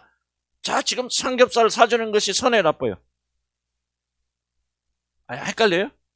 삼겹살 사주 격려하는 게 선해 악해요? 그 행위 자체를 보면 선하죠. 근데 큰 맥락에서 보면 지금 이것을 힘을 얻어서 뭐 하자는 거예요? 대한민국 사람 다 죽여버리자. 선해 악해요? 악하죠. 여러분 이게 혼돈돼 버리면 선과 그러니까 그 사람이 지금 어디를 향해 가고 있냔 말이에요. 무엇을 향해 어떤 방향으로 가고 있느냐가 죄를 결정하는 것이지 잘못된 방향을 가고 있으면서 그 안에서 조금 선행을 베푼다. 그 사람들은 악을 행하고 있는 거다. 만약 여러분들이 이걸 혼돈되지 나는 많은 분들이 적지 않은 그리스도인들에서 일어나는 혼동치 하나가 바로 이런 거라 생각이 되거든요. 잘못된 방향으로 가고 있으면서도 열심히 충성하고 헌신합니다. 하나님께. 이스라엘 백성을 보시죠. 유대 사람들, 율법을 지키는 사람들이 뭐 합니까? 열심히 율법 지키죠. 선해요? 안 해요? 선한 겁니까? 악한 겁니까? 선한 거죠. 그런데 성경이 뭐라 합니까? 그들이 힘써 자기 의를 세우기 위해서 일부러 하나님의 의를 거부한다고 그러잖아요. 그러니까 여러분들 이것에 혼돈되어 있으면요. 하나님과 반대되는 방향을 가고 있으면서 엄청나게 잘못된 길을 가고 있어요. 특별히 열심히 교회에서 일했던 사람들, 선교단체나 이런 날 또 교회에서 뭐 열심히 충성했던 사람들은요. 이거 바로 잡는데 오랜 시간 걸립니다. 잘못된 방향으로 열심히 뛴 것을 열심히로 생각할 수밖에 없습니다. 이게 얼마나 잘못된 건지 몰라요. 나도 그런 바로 잡는데 수년의 오랜 세월을 기념했고 이 개념이요. 좀 여러분 잘 이해가 안 될지 모르겠지만 정말 중요한 얘기입니다. 우리는 잘못된 방향에서 하나님과 대적되고 반대되는 방향을 가면서 윤리적 도덕적으로 의로울 수 있어요. 성경이 말하는 어렵다 어렵지 않다는 개념 그 개념이 아니라는 거예요. 윤리적 도덕적 개념이 아니고 지금 어디로 가고 있느냐 무엇을 향해 가고 있느냐 이 방향성의 문제라는 것을 강조 조금 이해가 안 되더라도 좀 더 나가면은 좀 설명이 될 수 있다 그렇게 생각이 되었습니다. 그런 것이지 인간의 모든 행위 중에서 하나도 칭찬받을 만한 것이 존재하지 않는다는 그런 뜻이 아닙니다. 이 세상에서 적지 않은 선이 존재하는 사실 누가 부인할 수 있겠습니까? 나라를 위하여 목숨을 바치는 자들이나 다른 사람을 위하여 자기 자신의 삶을 포기하고 헌신하는 자들이나 자신의 재난을 가난한 자들에게 나눠준 자들이 다 이기적 동기로만 그런 일을 한다고 생각해서 안 됩니다. 그들 중에는 순수한 마음으로 선을 행하는 자들도 있고 진심으로 나라를 이유를 생각하는 사람 적지 않습니다. 마치 기독교인들만 그런 선한 마음을 가지고 있고 하나님을 믿지 않는 세상의 모든 사람들은 다 악한 삶을 산다고 생각하는 것이 잘못된 것. 그렇다면 전적 타락의 교리가 말하는 인간 안에 선한 것이 전적으로 부재한다는 뜻이 무엇입니까? 그것은 하나님을 떠난 자들에게도 도덕적인 선은 남아있지만 전적 타락의 교리에서 말하는 선이란 그런 도덕적인 선을 말하는 것이 아니라는 것이죠.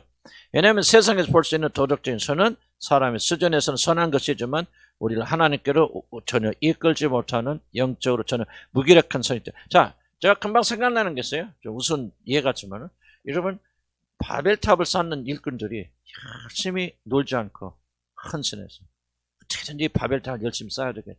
하루라도 빨리 도덕비 쌓아야 되겠다. 내가 여기서 월급 받고 하는데 100만 원 받는데 난 200만 원 값 일할 거야.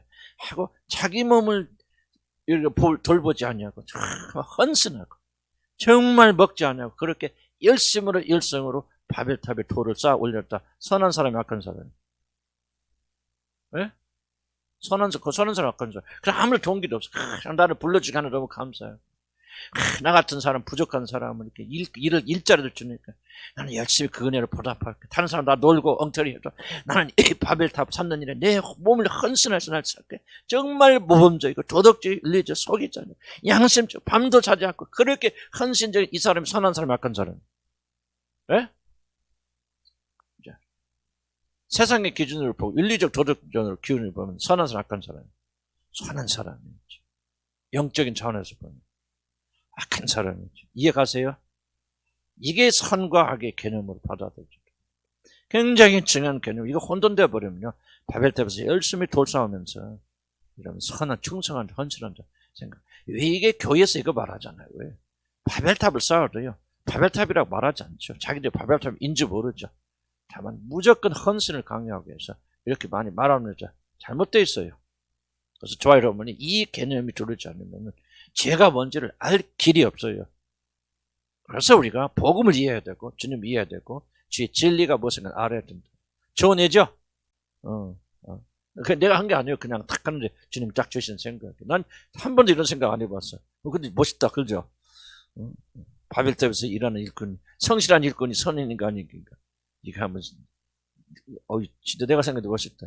주님이 주신 생각은 참, 진짜 이 완벽한 것 같아. 이것보다 더 좋은 예가 없는 거. 이해가 무슨 말씀인지. 그래서 여러분, 바벨탑을 쌓느냐, 그렇지 않느냐, 그 자리에 있느냐, 없느냐가 더 중요하다는 거죠.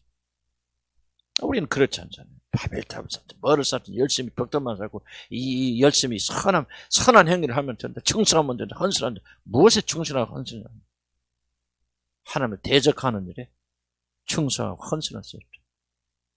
이렇게 되면서 여러분이 선과 악의 개념을 조금씩 폭넓게 여러분 배워 나가는 것입니다.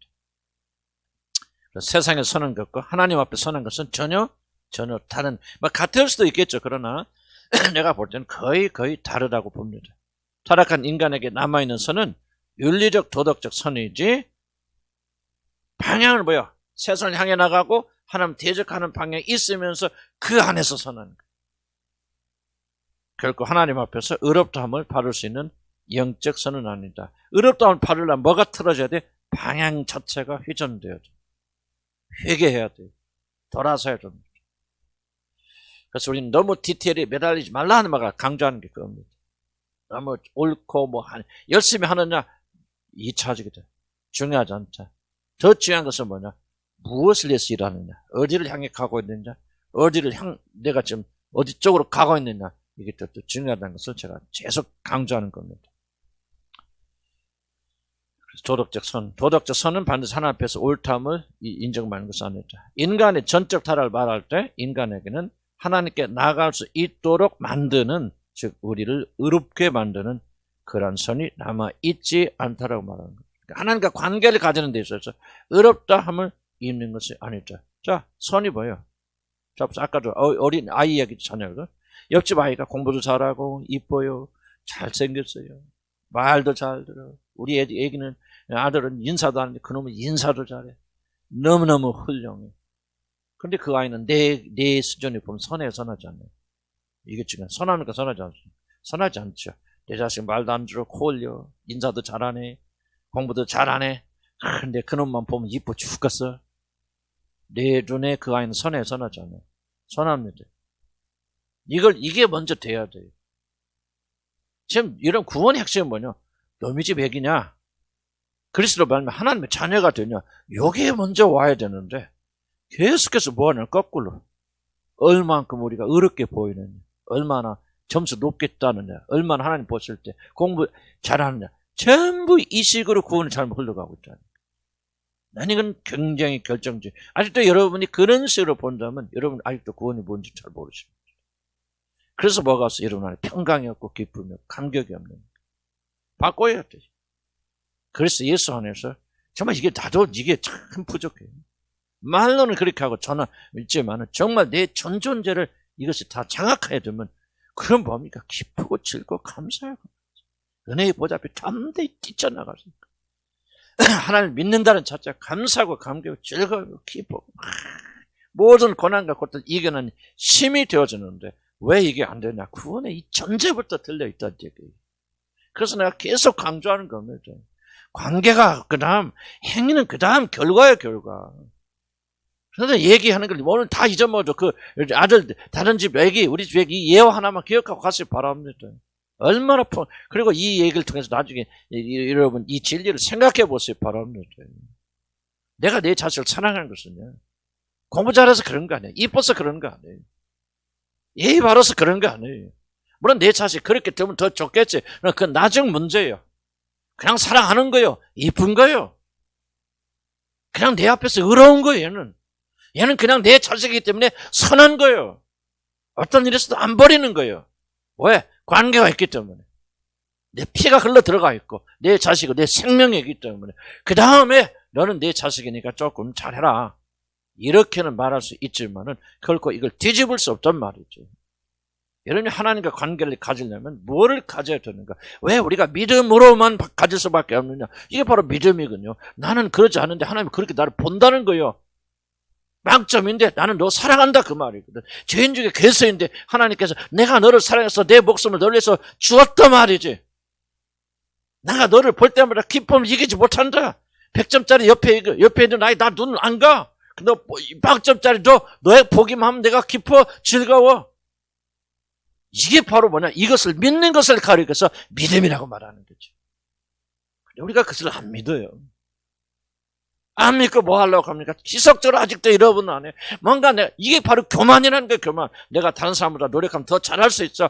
눈에 띌 수 있어. 하나님 눈에 띌 수 있어. 하나님 눈에 특별한 존재가 될 수 있어. 그렇게 자기 자신을 착각하고 지속적으로 여러분의 의의를 힘써서 유대인들처럼 앞세우기 때문에 저 여러분이 평강이 뭔지 모르고 감사와 감기와 구원의 놀라운 감기 무엇인가 잘 이해하지 못하게 되는 거 싸워야 돼요. 아멘.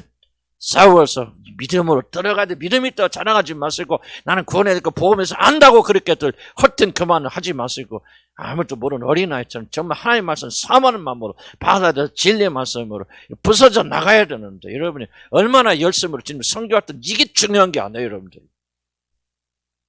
이게 믿음의 기초고 복음의 기초고 이걸 받아들인 자는 평강이 있고 기쁨이 있고 하나님과 화목함이 있고 그래서 뭐야 자기 자신을 보는 것보다 주님 보는데 다 초점 맞추는 그 영광이 주님 아니에요. 걸어가지 못한 자를 걸어가다 하시는 그분의 그 놀라운 그게 바로 여러분 그것이 우리의 기쁨이 되는 거예요. 그것이 우리의 감격이 되고 그것이 우리의 놀라움이 되고 그것이 우리의 자랑이 되고 말이죠. 내가 가진 의의는 내 의의가 아니라 우리 주님의 의의다. 거룩하지 못한 자를 거룩하다 하시고 죄진 자를 죄가 없다 하시고 0점짜리인데 100점짜리 놈이 집에 나 필요 없어. 100점짜리 필요 없어. 나는 너를 사랑해. 너가 내 것이고 내 자식이야 말이죠. 이런 사랑으로 사랑하시는 그 사랑을 우리가 깊이 깨닫게 되면 그때부터 여러분 운명을 바뀝니다. 아멘? 믿음 가져야 돼요. 이 믿음이 없으면은 나는 여러분들이 어떤 생활을 해왔든지 어떻게 헌신하고 했든지 속지 마시기 바랍니다. 정말 하늘나라 가면 깜짝 놀랄 결과를 보게 될 겁니다. 여러분 이 세상에 볼 때 저런 사람 어떻게 하늘나라 가는 사람 높은 자리가 있고요. 이 세상 살면서 정말 저같이 떨어지고 우리가 믿음 첫째 떨어지는 사람 하늘나라 가면 가기는 갈지 모르겠지만 정말로 여러분 이런 사람이 여기 와서 왜 이렇게 형편없어? 라고 하는 소리 들었지만 난 진심을 하는 말 아니고 전심을 하는 말이에요. 너희가 어린 아이처럼 하나님 나라 받들지 않은 그 나라 결단으로 들어가지 못하게. 우리의 생각과 하나님의 생각은 전혀 다릅니다. 우리의 길과 하나님의 길은 다릅니다. 우리가 생각하는 믿음과 하나님의 생각하는 믿음은 달라요. 그런데 여러분 여기 와서 도전받고 이걸 뒤집어 놓으면서 우리 참된 믿음으로 나가서 우리 하나님 앞에 옳다 인정받고 그 칭찬만 면류관 받는 사람 되려면 대수술 영혼의 대수술이 있어야 돼. 아직도 나는 싸우고 있어요. 아직도 뭐가 싸우고 있습니까? 내 의로 하나님 앞에 설자고 하는 이 율법과 아직도 싸우고 있어요. 그래 처절하게 싸워야 돼요. 그리고 이 복음이 내를 장악하게 되면 그때부터 해방의 역사가 일어나게 되고 그때부터 자유롭게 감사하게 생각하게 되어지는 거예요. 그래서 나보다 훨씬 못한 사람은 주님께 눕히시다 할지라도 뭐라고 말합니까? 나는 그런 마음이 들 것 같아요. 주님은 의로우신다. 그래서 그런 걸 더 기뻐하시려고 주님은 참 맞습니다. 나는 요즘 어떻게 바꿔왔으면 나는 여러분들이 하늘나라 가서 내가 더 큰 면류관 쓸까 여러분 쓸까 모르겠다. 가봐야 알겠지만 그러나 나는 여러분이 나보다 훨씬 더 큰 면류관 쓸 것이라는 진심으로 믿고 있어요. 여러분 의하게 들리고 의하게 생각했잖아요. 나는요 내가 은혜 받고 주님 복음을 깨달으면서부터 그게 아니다. 어쩌면은 순수하고 깨끗하게 어린아이처럼 뭐 교회에서는 뭐냐 큰일 못해도 괜찮아. 진실로 여호와 하나님의 나라를 전습을 받들고 있는 사람 우리 교인도 있어요. 몇 번 보면 참 나는 그분들이 저보다 훨씬 더 큰 면류관이 있다면 한다면 훨씬 더 상급 받을 것이라는 것을 나는 의심 없이 믿습니다. 내가 가지고 있는 내가 이루었고 내가 행했던 모든 것들이 아무것도 아니죠. 복음 올바로 이해해야 됩니다. 그리고 우리는 겸손해야 되고 그렇게 되어진다. 두 번째 봅시다. 그래서 여러분이 의롭지 않다는 것은 방향성의 문제다 그 말이죠. 의롭다는 말은 방향성이 있는다. 여러분 윤리와 도덕적으로 부족해도 어디가 있으면 이 믿음 안에 있으면 여러분 위대한 사람들, 하나님 사랑하십니다. 아멘. 기뻐할 만한 충분한 이유가 있는 거예요. 아멘. 그래서 낙심하지 마시고 자기 바라보면서 실망 좀 하지 마세요. 나는 왜 그럴까 뭐 자기 성찰 너무 하지 마시고 주의 믿음을 가지고 그분을 바라보면서 그분 안에서 기뻐하고 즐거워. 의롭지 못한 내가 아니라 의롭지 못한 나를 의롭다 하시는 그분을 보면서 기뻐해야 돼. 아멘. 두 번째, 하나님에 관한 지식의 결여입니다. 전적으로 타락한 인간들은 하나님에 대해 전혀 알지 못한다고 그렇게 생각하는 건 잘못된 거라고. 예수 믿지 않은 사람도 거듭나지 않은 사람도 하나님에 대한 강력한 큰 지식을 가질 수 있다는 것. 많이 배웠어요. 이거. 그러니 봅시다. 하나님을 믿지 않는 자들은 하나님에 대한 아무런 지식을 가지고 있지 않다는 것은 전적 타락 교리가 말하는 것이 아닙니다. 타락한 자들도 하나님 알 수 있는 감각과 지식을 가지고 있습니다. 충격적이지만 하나님께서 모든 인간들에게 영원을 삼아 마음을 주셨고 하나님은 자신을 믿을 알만한 신적 지식을 존재하는 모든 사람에게, 그래서 뭐라는 가 핑계하지 못할지니라. 모든 사람이 하나님을 아는 지식을 다 가지고 있다고 잘라 말합니다. 인간이 타락한 후에도 하나님은 그 지식을 사람들을 거둬가지 않으셨기 때문에 사람들은 진지하게 종교를 찾을 수 있고 그 나름대로 열심히 하나님을 섬길 수도 있습니다. 주목해보세요. 왜 여기 서 있는 목사가 구원의 걸 가지고 그렇게 매달릴까요? 바로 이 점 때문에 그래요. 구원받지 못한 사람들도 하나님을 열심히 찾을 수 있다고는 사실 때문에 나는 여러분의 믿음이 참된 믿음이 되게 해서 이렇게 도전하고 있어요. 여러분 교회에서 이렇게 말 안 생각 거의 안 해요. 내가 보면은 그냥 대충 예수 믿습니까? 아멘. 오늘 죽어도 천당갈 자신 있습니까? 아멘. 나도 과거에 그렇게 목회했어요. 그 이상 물어보지 않아요. 그런데 내가 마틴 루터 존슨 목사님이나 또 여러 그 책들을 보고 연구하고 본 결과가 뭐냐면 종교인들도 예수 믿지 않고 거듭나지 않은 사람들도 하나님을 충격적으로 열심히 찾을 수 있다. 나는 그런 사람은 많이 보기 시작했어요. 그래서 참 두려워해야 됩니다. 우리들 믿음이 참된 믿음. 여러분 여기 교회 나와서 열심히 믿고요. 여러분 열심히 하나님 찾기 때문에 여러분 다 구원받았다 하는 착각을 하지 말아야 돼요. 그렇지 않을 수도 있다는 거예요. 그리고 그렇지 않은 사람이 여러분 생각보다는 상당히 많이 있다는 사실.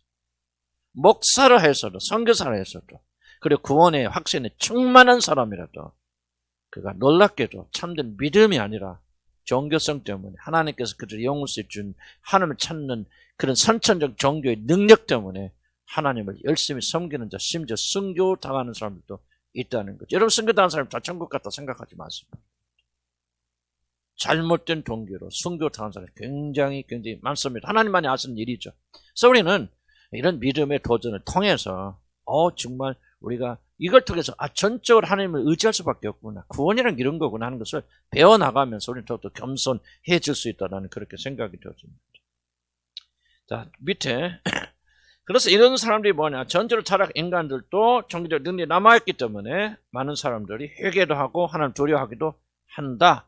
대표적 예가 아합입니다. 아합 임금은 성경에 분명히 말하기를 하나님 믿지 않는 자고 아마 임금 중에서 가장 하나님을 대적하고 하나님 우상숭배를 많이 했던 대표적인 인간이 바로 아합 임금이에요.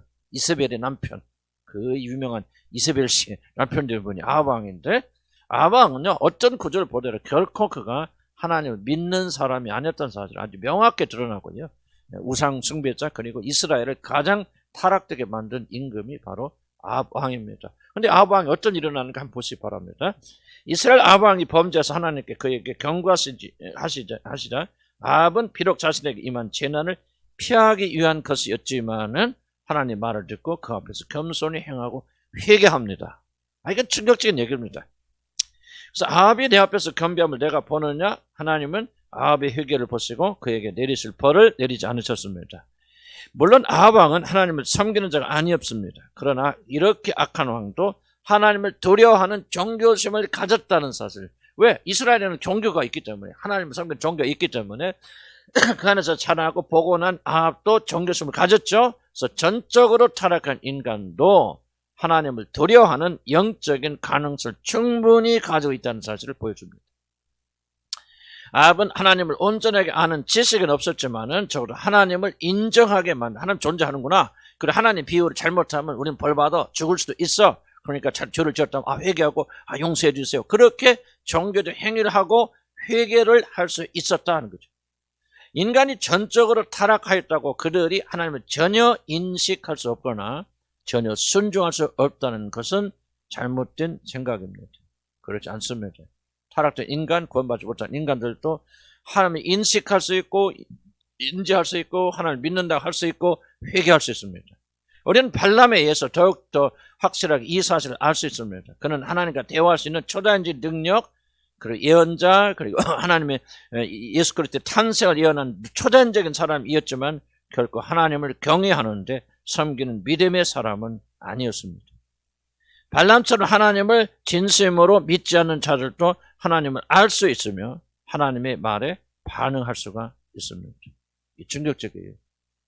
모든 하나님을 반드시 믿고 그 안에 예수 그리스도의 영이 있는 사람만이 하나님께 반응하는 게 아니에요. 많은 사람들이 반응할 수 있습니다. 핵심할 수 있고 회개할 수 있습니다. 눈물 흘릴 수 있고 애통할 수 있습니다. 하나님께 부르짖고 찾을 수 있습니다.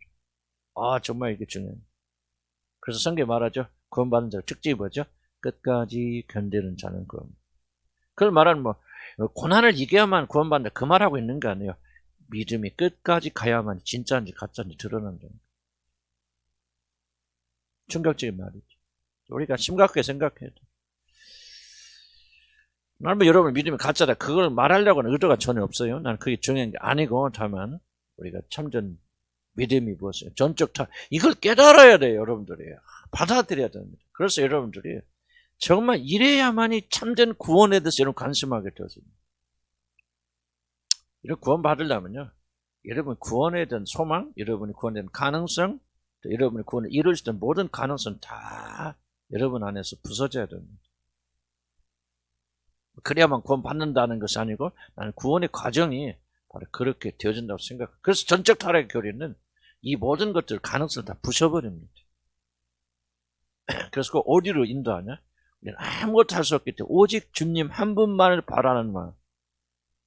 종교심도 아니고 뭣도 아니고 정말 예수 그리스도 하나만 바라는 그런 상태로 들어가게 될 때 이러면 구원의 역사. 거듭났으니까 그렇게 됐겠죠. 구원의 역사가 진행이 되어지는데요. 이렇게 또 제가 구원을 너무 어렵게 복잡하게 만드는 것. 그래서 나는 이 구원 이걸 가르치는 목적은 이렇게 배워서 구원 받으세요 그 말이 아니고 그거는 안 되는 거고 구원 받으신 백성들이 내가 받은 구원이 무엇인가를 더 정확히 이해할 수 있도록 도와줘야 돼. 그래야 여러분이 참된 구원 속에 들어가고 여러분 믿음이 성장하고 자랄 수 있는 것이죠. 이걸 돌파하지 못한다면은 나는 불행히도 여러분의 믿음은 지속적으로 여러분 행위에 드는. 그래서 여러분의 믿음이 올라갔다 내려갔다 올라갔다 아직도 요동하고 춤춰요. 그런 분들 많아요 우리 가운데. 그건 왜 그럴까? 이런 구원의 교리가 무언가를 잘 이해하지 못하기 때문에 난 구원 안 받았다 그런 생각 안 해요. 그러나 구원받은 여러분들이 도대체 무엇을 구원받았습니까? 확고하게 여러분이 진리의 근간 믿음을 가져야 되는데 얘를 구원받지 못한다면은 아니 그렇지 못한다면 우리 흔들릴 수밖에 없다. 그래서 나는 1차적 타겟가 뭐냐? 구원받은 백성들이 확고하게 우리 믿음 구원이 올바르게 우리 자리 잡히려면은 다른 것이 아니고 바로 이런 진리의 말씀 가운데서 확고하게 뿌리를 내리고 구원이 무엇인가 더욱더 알아나가야 된다. 조금만 더 하세요. 좀 참읍시다. 막 힘드신 것 같으면.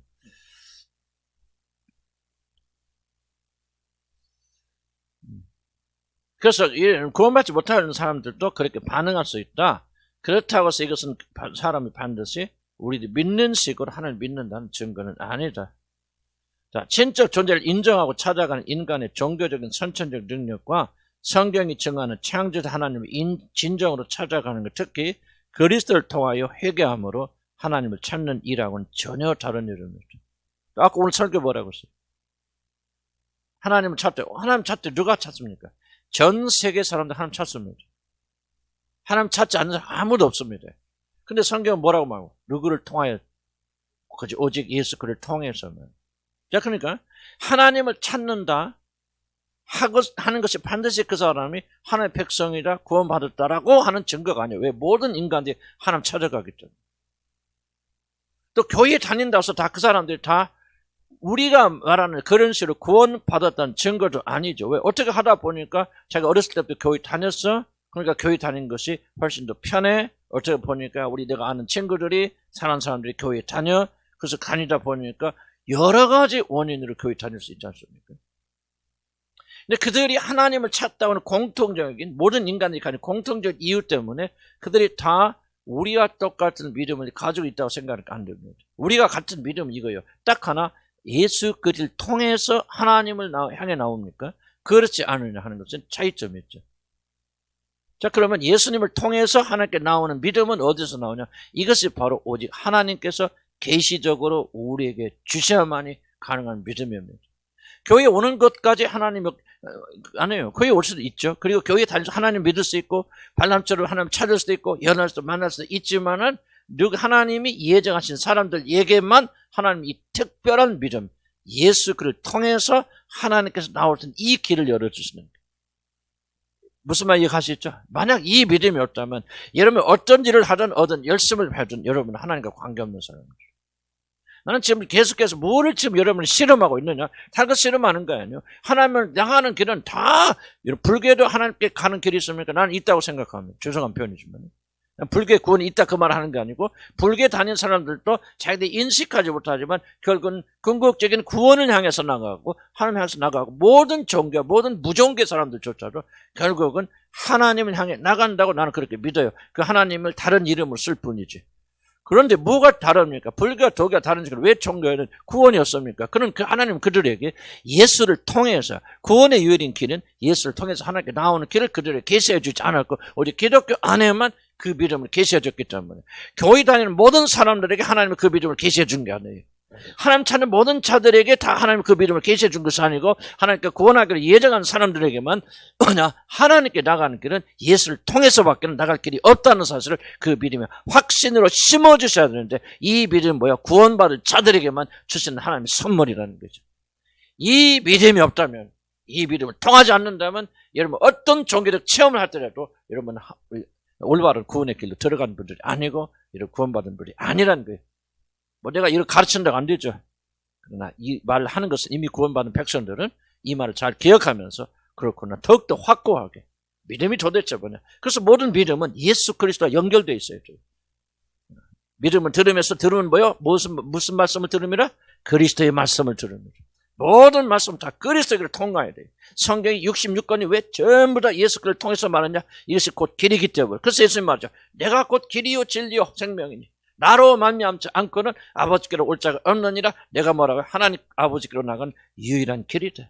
너희들은 나를 통하지 않고는 아버지 하나님께 나갈 수 없다. 선행도 안 된다. 노력도 아니다. 교회 다녀서 듣는 거 아니다. 울었고 기도해도 되는 거 아니다. 선행을 달고 여러분을 전도하고 선교하고 나가서 별것 다 해도 그걸 되는 거 아니다. 한 가지 놀라운 것은 오직 예수 그리스도를 믿는 믿음으로만 하게 된다. 나는 많이 발견해서 선교사들 중에서 이거 믿는 사람 별로 없어요. 충격적인 일이에요. 열심히 선교하고 전도도 하지만은 오직 예수 그리스도만이 구원의 길이다. 정말 놀라운 것은 선교사들 이거 믿는 사람 몇 명 없어요.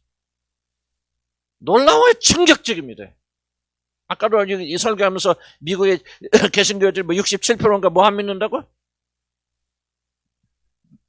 기독교 외에도 다른 종교에도 구원이 있다고 믿습니다. 우리나라도 다르지 않아요. 선교사를 탁 까놓고 들어가보세요. 복음 얘기 들어가보세요. 딱 입다버려. 예수 그리스도만이 구원이 있다. 싫어합니다. 놀라운 충격적인 사고들이. 교회 안에 구원 정말 적어요. 왜 적습니까? 하나님께서 오직 모든 자들이 아니라 구원받기 예정한 자들에게만 예수 그리스도를 통한 이 믿음을 주시는 것. 자, 중요한 것은 그럼 어떻게 하면 이 예수님을 통해서만이 되어진 구원에 이르게 되어집니까? 물론 성령이 도와주시되죠. 그런데 성령이 도와줄 때 어떻게 합니까? 이 절대적인 타락, 전적 타락을 받아들이게 할 수 있죠. 내가 아무 구원에 능이 없다. 이것을 해도 안 된다. 종교도 없다. 뭣도 없다. 교회도 없다. 주님을 한 교회 구원이 있습니까? 그렇게 말하면 안 됩니다. 선교단체 구원 없습니다. 내 안에 구원은 없습니다. 구원은 오직 예수 그리스도 한 번밖에 없는데, 그러려면 뭐야? 우리의 모든 의가 다 파괴돼. 믿음은 뭐요? 구원해 드리는 믿음은 딱 하나입니다. 우리는 인간은 아무것도 할 수 없기 때문에, 전적으로 타락돼, 전적으로 부패했기 때문에 오직 하나님께서 그 아들 이 땅에 보내주셔서 우리 대신 우리의 모든 죄를 다 짊어지시고 죽으심으로 우리를 죄를 용서해 주실 뿐만 아니라 우리는 무기력해서 아무런 선도 행할 수 없기 때문에 하나님께서 그 아들 예수 그를 통해서 율법을 다 이루어두시고 완성시키시고 그를 의롭다고 칭해 주시고 이것을 믿는 자들에게 예수님이 성취하신 그 의를 우리에게 선물하심으로 우리를 의롭다 하심으로 우리 죄를 사시고 하나님의 자녀 삼으시는 이 길 위에는 없는 거예요. 믿음 아멘 하시기 바랍니다. 이 길이 계시의 길이에요. 아무리 들어도 뭐 그런가 하지요. 그러나 성령이 임하셔서 여러분의 속사람 심령 속에 이 믿음을 주시지 않으면 기적은 믿어도 죽은 자가 일어날 것을 믿어도 초자적인 사역은 여러분 믿는다 할지라도 무엇을 믿을 수 없느냐. 오직 예수 그리스도 한 번만이 나의 구원의 길이다 하고 모든 것을 그분에 집중하는 십자가의 길로 들어가는 것은 오직 성령께서 구원하시는 자들에게 주시는 하나님의 놀라운 계시에 의해서만 이루어져 나갑니다. 아멘. 그러려면 뭐 해야 되냐. 하나님의 지식이 있어도 구원에 이르는 지식은 하나님이 계시하여 준다. 그러니까 예수 믿는 사람도 거듭나지 않은 사람에게도 하나님에 대한 지식이 있다 없다?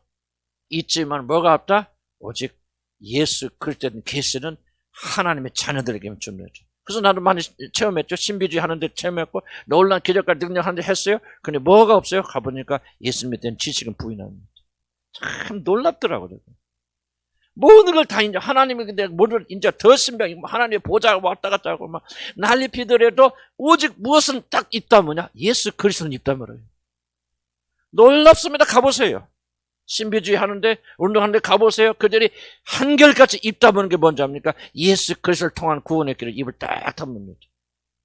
직통계시, 신비체험, 뭔체험 전부 게 말하죠. 아주 고천적인 신앙같이 이렇게 말하죠. 하늘에 올라갑니다. 예수님의 보좌 앞에 막 나타나서 그분의 얼굴을 봤다, 빛을 봤다, 신비한 일 많이 해죠. 그 믿음 가보시 바랍니다. 그런데 가면 그냥 진리하게 누워서 깊은 환상 보고 체험하고 다 하죠. 그들이 적자살 잘하는 게 뭔지 압니까? 오직 예수 그리스도만이 생명의 길이라는 것을 입 딱 다물. 왜? 그들에게는 참된 구원의 길을 하나님 계시해 주지 않기 때문에. 여러분 살려면 방법 없어요. 적자살자. 예수에게 집중을 예수에 매달려야죠. 아무리 하나님께 달려가고 싶어도 길이 막혀서 못 들어갑니까? 환상으로 가는 거 아니에요. 기적으로 가는 거 아니에요. 체험으로 가는 거 아니에요. 헌신으로 가는 게 아니에요. 여러분들이 선교에서 수많은 사람들 저 앞에 인도한다고 그런 거 아니에요. 빌리그램 통해서 구원받은 자는 한둘입니까? 나는 실제로 많이 있다고 생각합니다. 사기꾼 아니에요. 그런 기적을 행하더라도 빌리그램에게 어떤 믿음이 주어지지 않았으면 놀라운 거 아닙니까? 오직 예수 그리스도만이 구원의 길이라는 이 계시가 빌리그램에게도 주어지지 않았다면은 빌리그램 목사 알잖아요. 수백만을 주님께 인도하다 일생 동안 전도하면서 살았던 사람이 그에게도 뭐가 안 주어집니까? 무서운 일 아닙니까? 예수님만이 구원의 길이라고는 계시가 그에게 주어지지 않았기 때문에 결국 마지막에 뭐하고 죽습니까? 예수 그리스도만이 구원의 길이 아니다. 모든 천국에 다 구원이 있다. 예수만 믿는다고 천당 가는 것이 아니다. 불교 믿고 부처 믿어도 다 천국 간다. 그렇게 말하다가 막말하다가 죽지 않습니까? 그러니까 무서운 시대에 저와 여러분 살고 있는 전심을 다해서 우리가 주님께 향해는 나가는 그런 자들이 되어야 된다는 거죠. 자, 우리 94절 마지막 합시다. 양심의 마비. 예수 안 믿는 사람은 양심이 완전히 마비되어서 나쁘지만 계속한다. 양심이 완전히 부패됐고 썩고 그렇다. 그렇게 말하는 것이 있는데 그것은 잘못된 것이다. 믿지 않는 자들에게도 양심은 살아있다. 양심의 작용이 있다 하는 것을 이런 거 기억하실 바랍니다. 자, 94페이지 밑에 단락 봅시다. 세 번째, 그러나 살아있는 양심은 우리들이 윤리적 도덕적으로 올바른 길을 가도록 도울 수는 있지만은 결코 우리들 하나님께로 이끌 수 없다. 이렇게 기억해 주시고 아무리 양심을 깨끗하고 양심이 살아서 양심이 우리를 하나님께 인도하는 게 아니에요. 뭐가 인도합니까? 성령께서 그리스도를 통해서 하나님께 인도하는 거죠. 그래서 예수 안 믿고 거듭나지 못한 사람, 전적으로 타락한 사람도 양심이 살아있는 사람 많습니다. 불행히도 그리스도인보다도 그리스도인들이 아닌 사람들이 더 양심적인 사람이죠. 참 저도 목사님 되게 부끄러운 것은 무슨 거래를 한다면 무슨 물건 사고 팔고 무슨 시키고 그러잖아요. 나 교회 다닙니다. 그럼 나 겁부터나. 나서 까놓고 얘기해요. 우리 교회 와서 인터넷도 깔아주고 나면 다 보니까요. 어디 집사래. 와서 인터넷 깔아주는데 최고로 비싼 거. 가서 보니까 물어보지도 않아요. 나는 또 목사니까 또 집사 모으니까 소개도 왔으니까. 그런 사람들, 하여간 내가 볼 때는 교회 다닌다고 와서 그냥 일 시키고 그런데 어떤 사람 앉아서 열심히 기도해. 내가 목사라니까 아멘. 그러면 겉부터 아유 또 사기당했다. 난 농담인 것 같지만 이게 참 불행한 일이고 그런데요. 오히려 교회 다니고 예수 믿는 사람들은 더 사기꾼이 많아. 난 솔직히 내 경험이 그래요. 그래서 나는 장사 학원 할 때는 난 솔직히 간혹 해서 예수 안 믿는 사람이 더 편해요. 더 양심적인 사람이 많아요. 최근 질문은 그래도 양심이 안 좋고 살아있다고 천국 갑니까? 아니죠. 양심은 굉장히 중요한 기능이고 하나님의 뜻을 알려준 중요한 기능을 하고 있지만은 양심 자체가 우리 하나님께 인도하지 못합니다. 전적 타락이라는 것은 양심이 죽었다는 말 아니에요. 전적 타락은 매일 거짓말하고 나쁜 짓 하고 그런 거 아니에요. 오히려 더 선할 수 있고 착할 수 있습니다. 그러나 나는 제일로 예수 믿기 어려운 사람이지. 누군지 아십니까? 양심이 깨끗한 사람들. 전도하기 최고로 어려운 사람들. 그 사람들 그냥 윤리적 도덕적으로 자기가 법 없이도 살 수 있고 지금까지 나쁜 짓 안 하고 살았던 양심적인 사람들은요. 주님 앞에 나오기 굉장히 어렵습니다. 이런 바리새인과 이런 서기관들이 이런 다 도둑놈들이라 그렇게 생각하면 안 됩니다. 그래도 그 당시 지성인들이고 그 당시 양심적인 사람들입니다. 그들은 거의 주님께 나오지 않아요. 니고데모 보십시오. 니고데모 구원받다는 얘기 있습니까? 니고데모는 유대의 학자고 인정받는 사람이고 존경받는 사람입니다. 사마에서 밤중 예수님께 진리를 추구하고 나왔던 사람이거든요. 그런데 그런 자리를 해서 주님 뭐라 합니까? 니고데모야, 네가 아무리 양심 깨끗게 돼도 너는 거듭나야만 하나님 나라 들어갈 수 있다. 그런데 니고데모가요 예수님께 돌아왔다는 소리 없죠. 예수님 제자가 됐던 소리 없다. 그때 예수 믿고 구원받던 소리 없었습니다. 부자 청년 보세요. 부자 청년. 예수님 뭐라 하십니까? 어떻게 구원받으리까? 그러냐? 네가 어렸을 때부터 율법 지키고 뭐하고 하지 말지 마. 뭐라니까? 내가 어렸을 때 그 모든 법 지켰나이다. 누가 보면 뭐라고 합니까? 예수님께서 그를 사랑하여 가라셨다. 흠없어요. 그런데 뭐합니까? 내 자신을 팔아 딱 돌았었잖아요. 그 청년 돌아왔다는 소리 없죠. 그럼 옛날에 유대시대에 의로운 자가 누굽니까? 바로 부자들 아닙니까? 그래서 말하잖아요. 부자가 하늘나라 들어가는 것은 약자가 파는 구멍 들어가는 것도 더 어려운 거죠. 여러분 잘 기억하시기 바랍니다. 양심이 깨끗해서 저 사람 정말 예수 믿는 잘 믿을 사람 여러분 생각해보면 난 그런 사람들 예수 잘 믿는 사람 거의 못 봤습니다. 그런 사람은요 주님께 돌아오기 어렵습니다. 양심이 깨끗해서 그가 반드시 선한 사람 아니고 영적인 차원에서 보는 거예요. 잘못된 방향을 가고 있으면서 얼마나 양심이 바른 사람이 많은지 모릅니다. 구원은 그게 아니에요. 올바른 방향을 가는 도둑놈이 말이에요. 그게 누가 구원받습니까? 올바른 방향을 향해 간 강도가 구원받잖아. 오늘 네가 나와 함께 낙원에 이르리라. 양심적인 사람들 주님이 그들을 초청하지 않지 않습니까? 그래서 인간의 양심 깨끗하여도 결코 그런 것이 아니다. 그 밑에 부분 읽어보고 오늘 정리합시다. 자, 앞에서 말한 전적 타락의 교리에 대한 오해 때문에 우리 믿음의 사람들이 전적 타락의 교리를 받아들이는 것이 그렇게 쉽지 않습니다. 아마 대부분의 사람들은 자신이나 다른 사람들이 아주 흉측한 일을 할 때만 인간이 완전히 망가졌다는 사실을 인정할 것입니다. 그렇기 때문에 심지어 그리스도인들조차도 인간이 전적 타락에 대한 교리를 받아들이지 못하고 전적 타락의 교리를 시대에 맞지 않는 잘못된 구원의 교리라고 그렇게 말합니다. 그러나 이러한 오해는 구원을 이해하는 일에서 치명적인 장애를 일으킵니다. 전적 타락의 교리를 제대로 이해하지 못하면 우리는 자신의 전적 무기력과 무능력을 깊이 깨달아서 그리스도의 전적인 은혜 앞에 손을 벌리는 겸손을 가지는 것이 매우 어렵게 됩니다. 또 이미 구원받은 사람들도 이렇게 되어지면 여러분이 복음을 이해하고 받은 폭이 굉장히 좁습니다. 그래서 나는 여러분들에게 왜 구원받은 백성들에게 이 진리의 말씀을 더욱더 선포해야 될 필요가 있느냐. 이러면서 여러분이 복음에 대한 이해 폭이 넓어지면서 주님과의 관계도 넓어지고 여러분 신앙도 성장하게 되어집니다. 이미 구원받았지 하면 그렇죠? 근데 어떤 상태에 구원받았습니까? 하는 것을 깨달아야 되는데 우리 대부분은 깨닫지 오해가 있죠. 우리가 의로운 상태에서 구원받다 하는 그런 믿음이 있고 우리가 행위로 그 앞에 선다고 하는 오해를 아직도 가지고 있기 때문에 그 구원의 결과가 잊지 못하는 거죠. 참된 기쁨과 감사와 감격. 그래서 우리는 이것을 영역을 넓혀가면서 참된 해방을 누리게 되어지고 우리와 주님의 관계는 더욱더 깊어갑니다.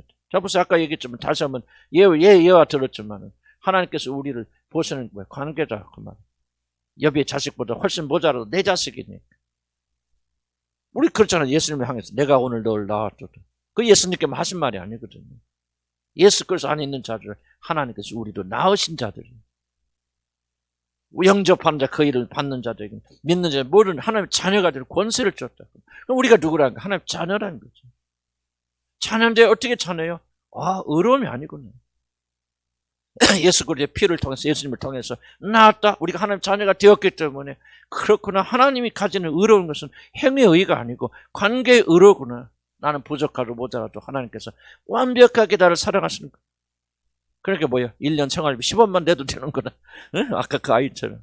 이런 믿음의 좀 자유가 좀 있어야 되는데 이게 없다면 여러분 계속 눌리고 뭐하고 그냥 세상 찡들 때 모았다가 갔다가 올라갔다 내려갔다 기뻤다 슬펐다 그냥 야 이게 고무줄 신앙 아닙니까? 이게? 우리 그렇잖아요. 뭐가 좀 이게 잘못되는데 뭐가 잘못되느냐? 우리가 근본적인 진리를 여러분이 얼마나 지금 믿고 있는지 나는 그게 궁금해요. 나는 믿는 건 분명하자 저럼 저거 믿는 건 분명하고 하나님 자녀인 건 분명한데 중요한 것은 얼마나 우리가 올바로 믿고 있느냐 이 질문을 지속적으로 던져나가야 된다 그 말이죠. 그래서 우리가 좀 이 결박에서 좀 풀어져야 될 거 아니에요. 자유롭게 주님 섬기고 감정에 따라 왔다 갔다 하는 거 아니라 정말 뭐가 하나님을 영화롭게 하는 그런 속에 들어가야 되지 않겠습니까? 언제까나 나 자신만 바라보면서 기뻤다 슬펐다 낙담했다 좋았다 완전히 내 자신이 그냥 어떤 통치자의 통치자 이런 삶 속에 벗어나야 되잖아요. 그냥 그런 상황 속에서도 이 정말 주님의 은혜 하나 생각하면 그래서 너는 은혜의 보좌 앞에 어떻게 나오라 그럽니까? 담대하게 나오라 그 말 아니요. 어떤 때 담대합니까? 진리를 할 때. 진리가 너를 자유케 하리라. 지어 나는 부족해도 옆집 놈에 비하면 옆집 놈은 90점인데는 50점밖에 안 돼도 그래도 뭐요? 내 아버지지 하고 아버지 이렇게 되잖아요. 아버지 품에 일로 와 우리 내 새끼 그럴 때 갈 때 아유 내가 참 옆집 놈 100점인데 나는 50점밖에 안 돼요. 50점만 사랑해 주세요. 그럴 수 있잖아 우리가. 나는 이게 진짜 참 우리 안에서 일어나는 정말 이게 애통하는 그런 부분이다 생각이 들어요. 이제 저와 여러분이요. 그냥 그분의 품 앞에 그냥 덥석 안깁시다. 아멘? 주님 오라 그랬을 때 무슨 위기나 그거 말하는 거야. 오늘 또 믿음 없는 우리들 향해서 오라. 그러니까 폭풍 오고 막 의심이 와져요. 오늘 이 말씀 붙잡고 칵 하면 베드로 보세요. 베드로가 막 빠져가잖아요. 그러니까 예수님께서 왜 의심하냐 하고 손을 잡아서 딱 했을 때 베드로가 어떻게 했을 것 같아? 예수님 붙잡았을 때 여러분 물에 빠졌는데 내가 여러분 딱 건져줘. 그럼 내 손 붙잡아서 그럼 어떻게 했을까요? 여러분들이랑 좀 표현이 그렇다. 이상하니까 결말 이상하니까 자 예수님이 딱 불렀을 때 그 손을 붙잡은 베드로가 다 물에서 나오면서 어떻게 했을까? 나는 예수님 보면 확 달라붙었을 것 같아. 지야 놓지 마소서 말이야. 얼마나 멋있어. 영화 한 편 만들었으면 좋겠다. 나는 믿음이라는 것은 좀 우리가 상상력이 좀 필요한데 오늘 주님께서 뭐야? 나는 그게 나한테 계시처럼 말씀했어요. 주님이 나한테 이렇게 말씀해요. 오라 이 말 하면 충분하나. 주님 나한테 이렇게. 너에게 필요한 게 뭔지 아냐? 오라 이 말 한마디면 충분하지. 누구든지 내가 내게로 오라 말이지. 이 말 한마디면 충분하다. 근데 우리는 그렇게 생각 안 하지. 덧붙여야 돼. 뭔가 믿지 못해갖고 뭔가 막 의로움을 해야 돼. 뭔가 우리가 내가 좀 업적도 쌓아야 되고 해야 되는데 이게 안 돼. 그러니까 오라는 소리 아이고 주님 오라고 그랬어도 내 힘으로 갈라합니다. 이러니까 점점 더 깊이 빠져나가는 거 아닙니까? 누군지 이 음성을 듣고 나는 오늘 이 계시 말씀 생각합니다. 오늘 이 음성을 듣고 믿음으로 오라. 그럼 주님 나는 오늘 주님과 갑니다. 믿음으로 그 품에 안기시면 여러분 정말 해방이라 줄 믿습니다. 기도합시다.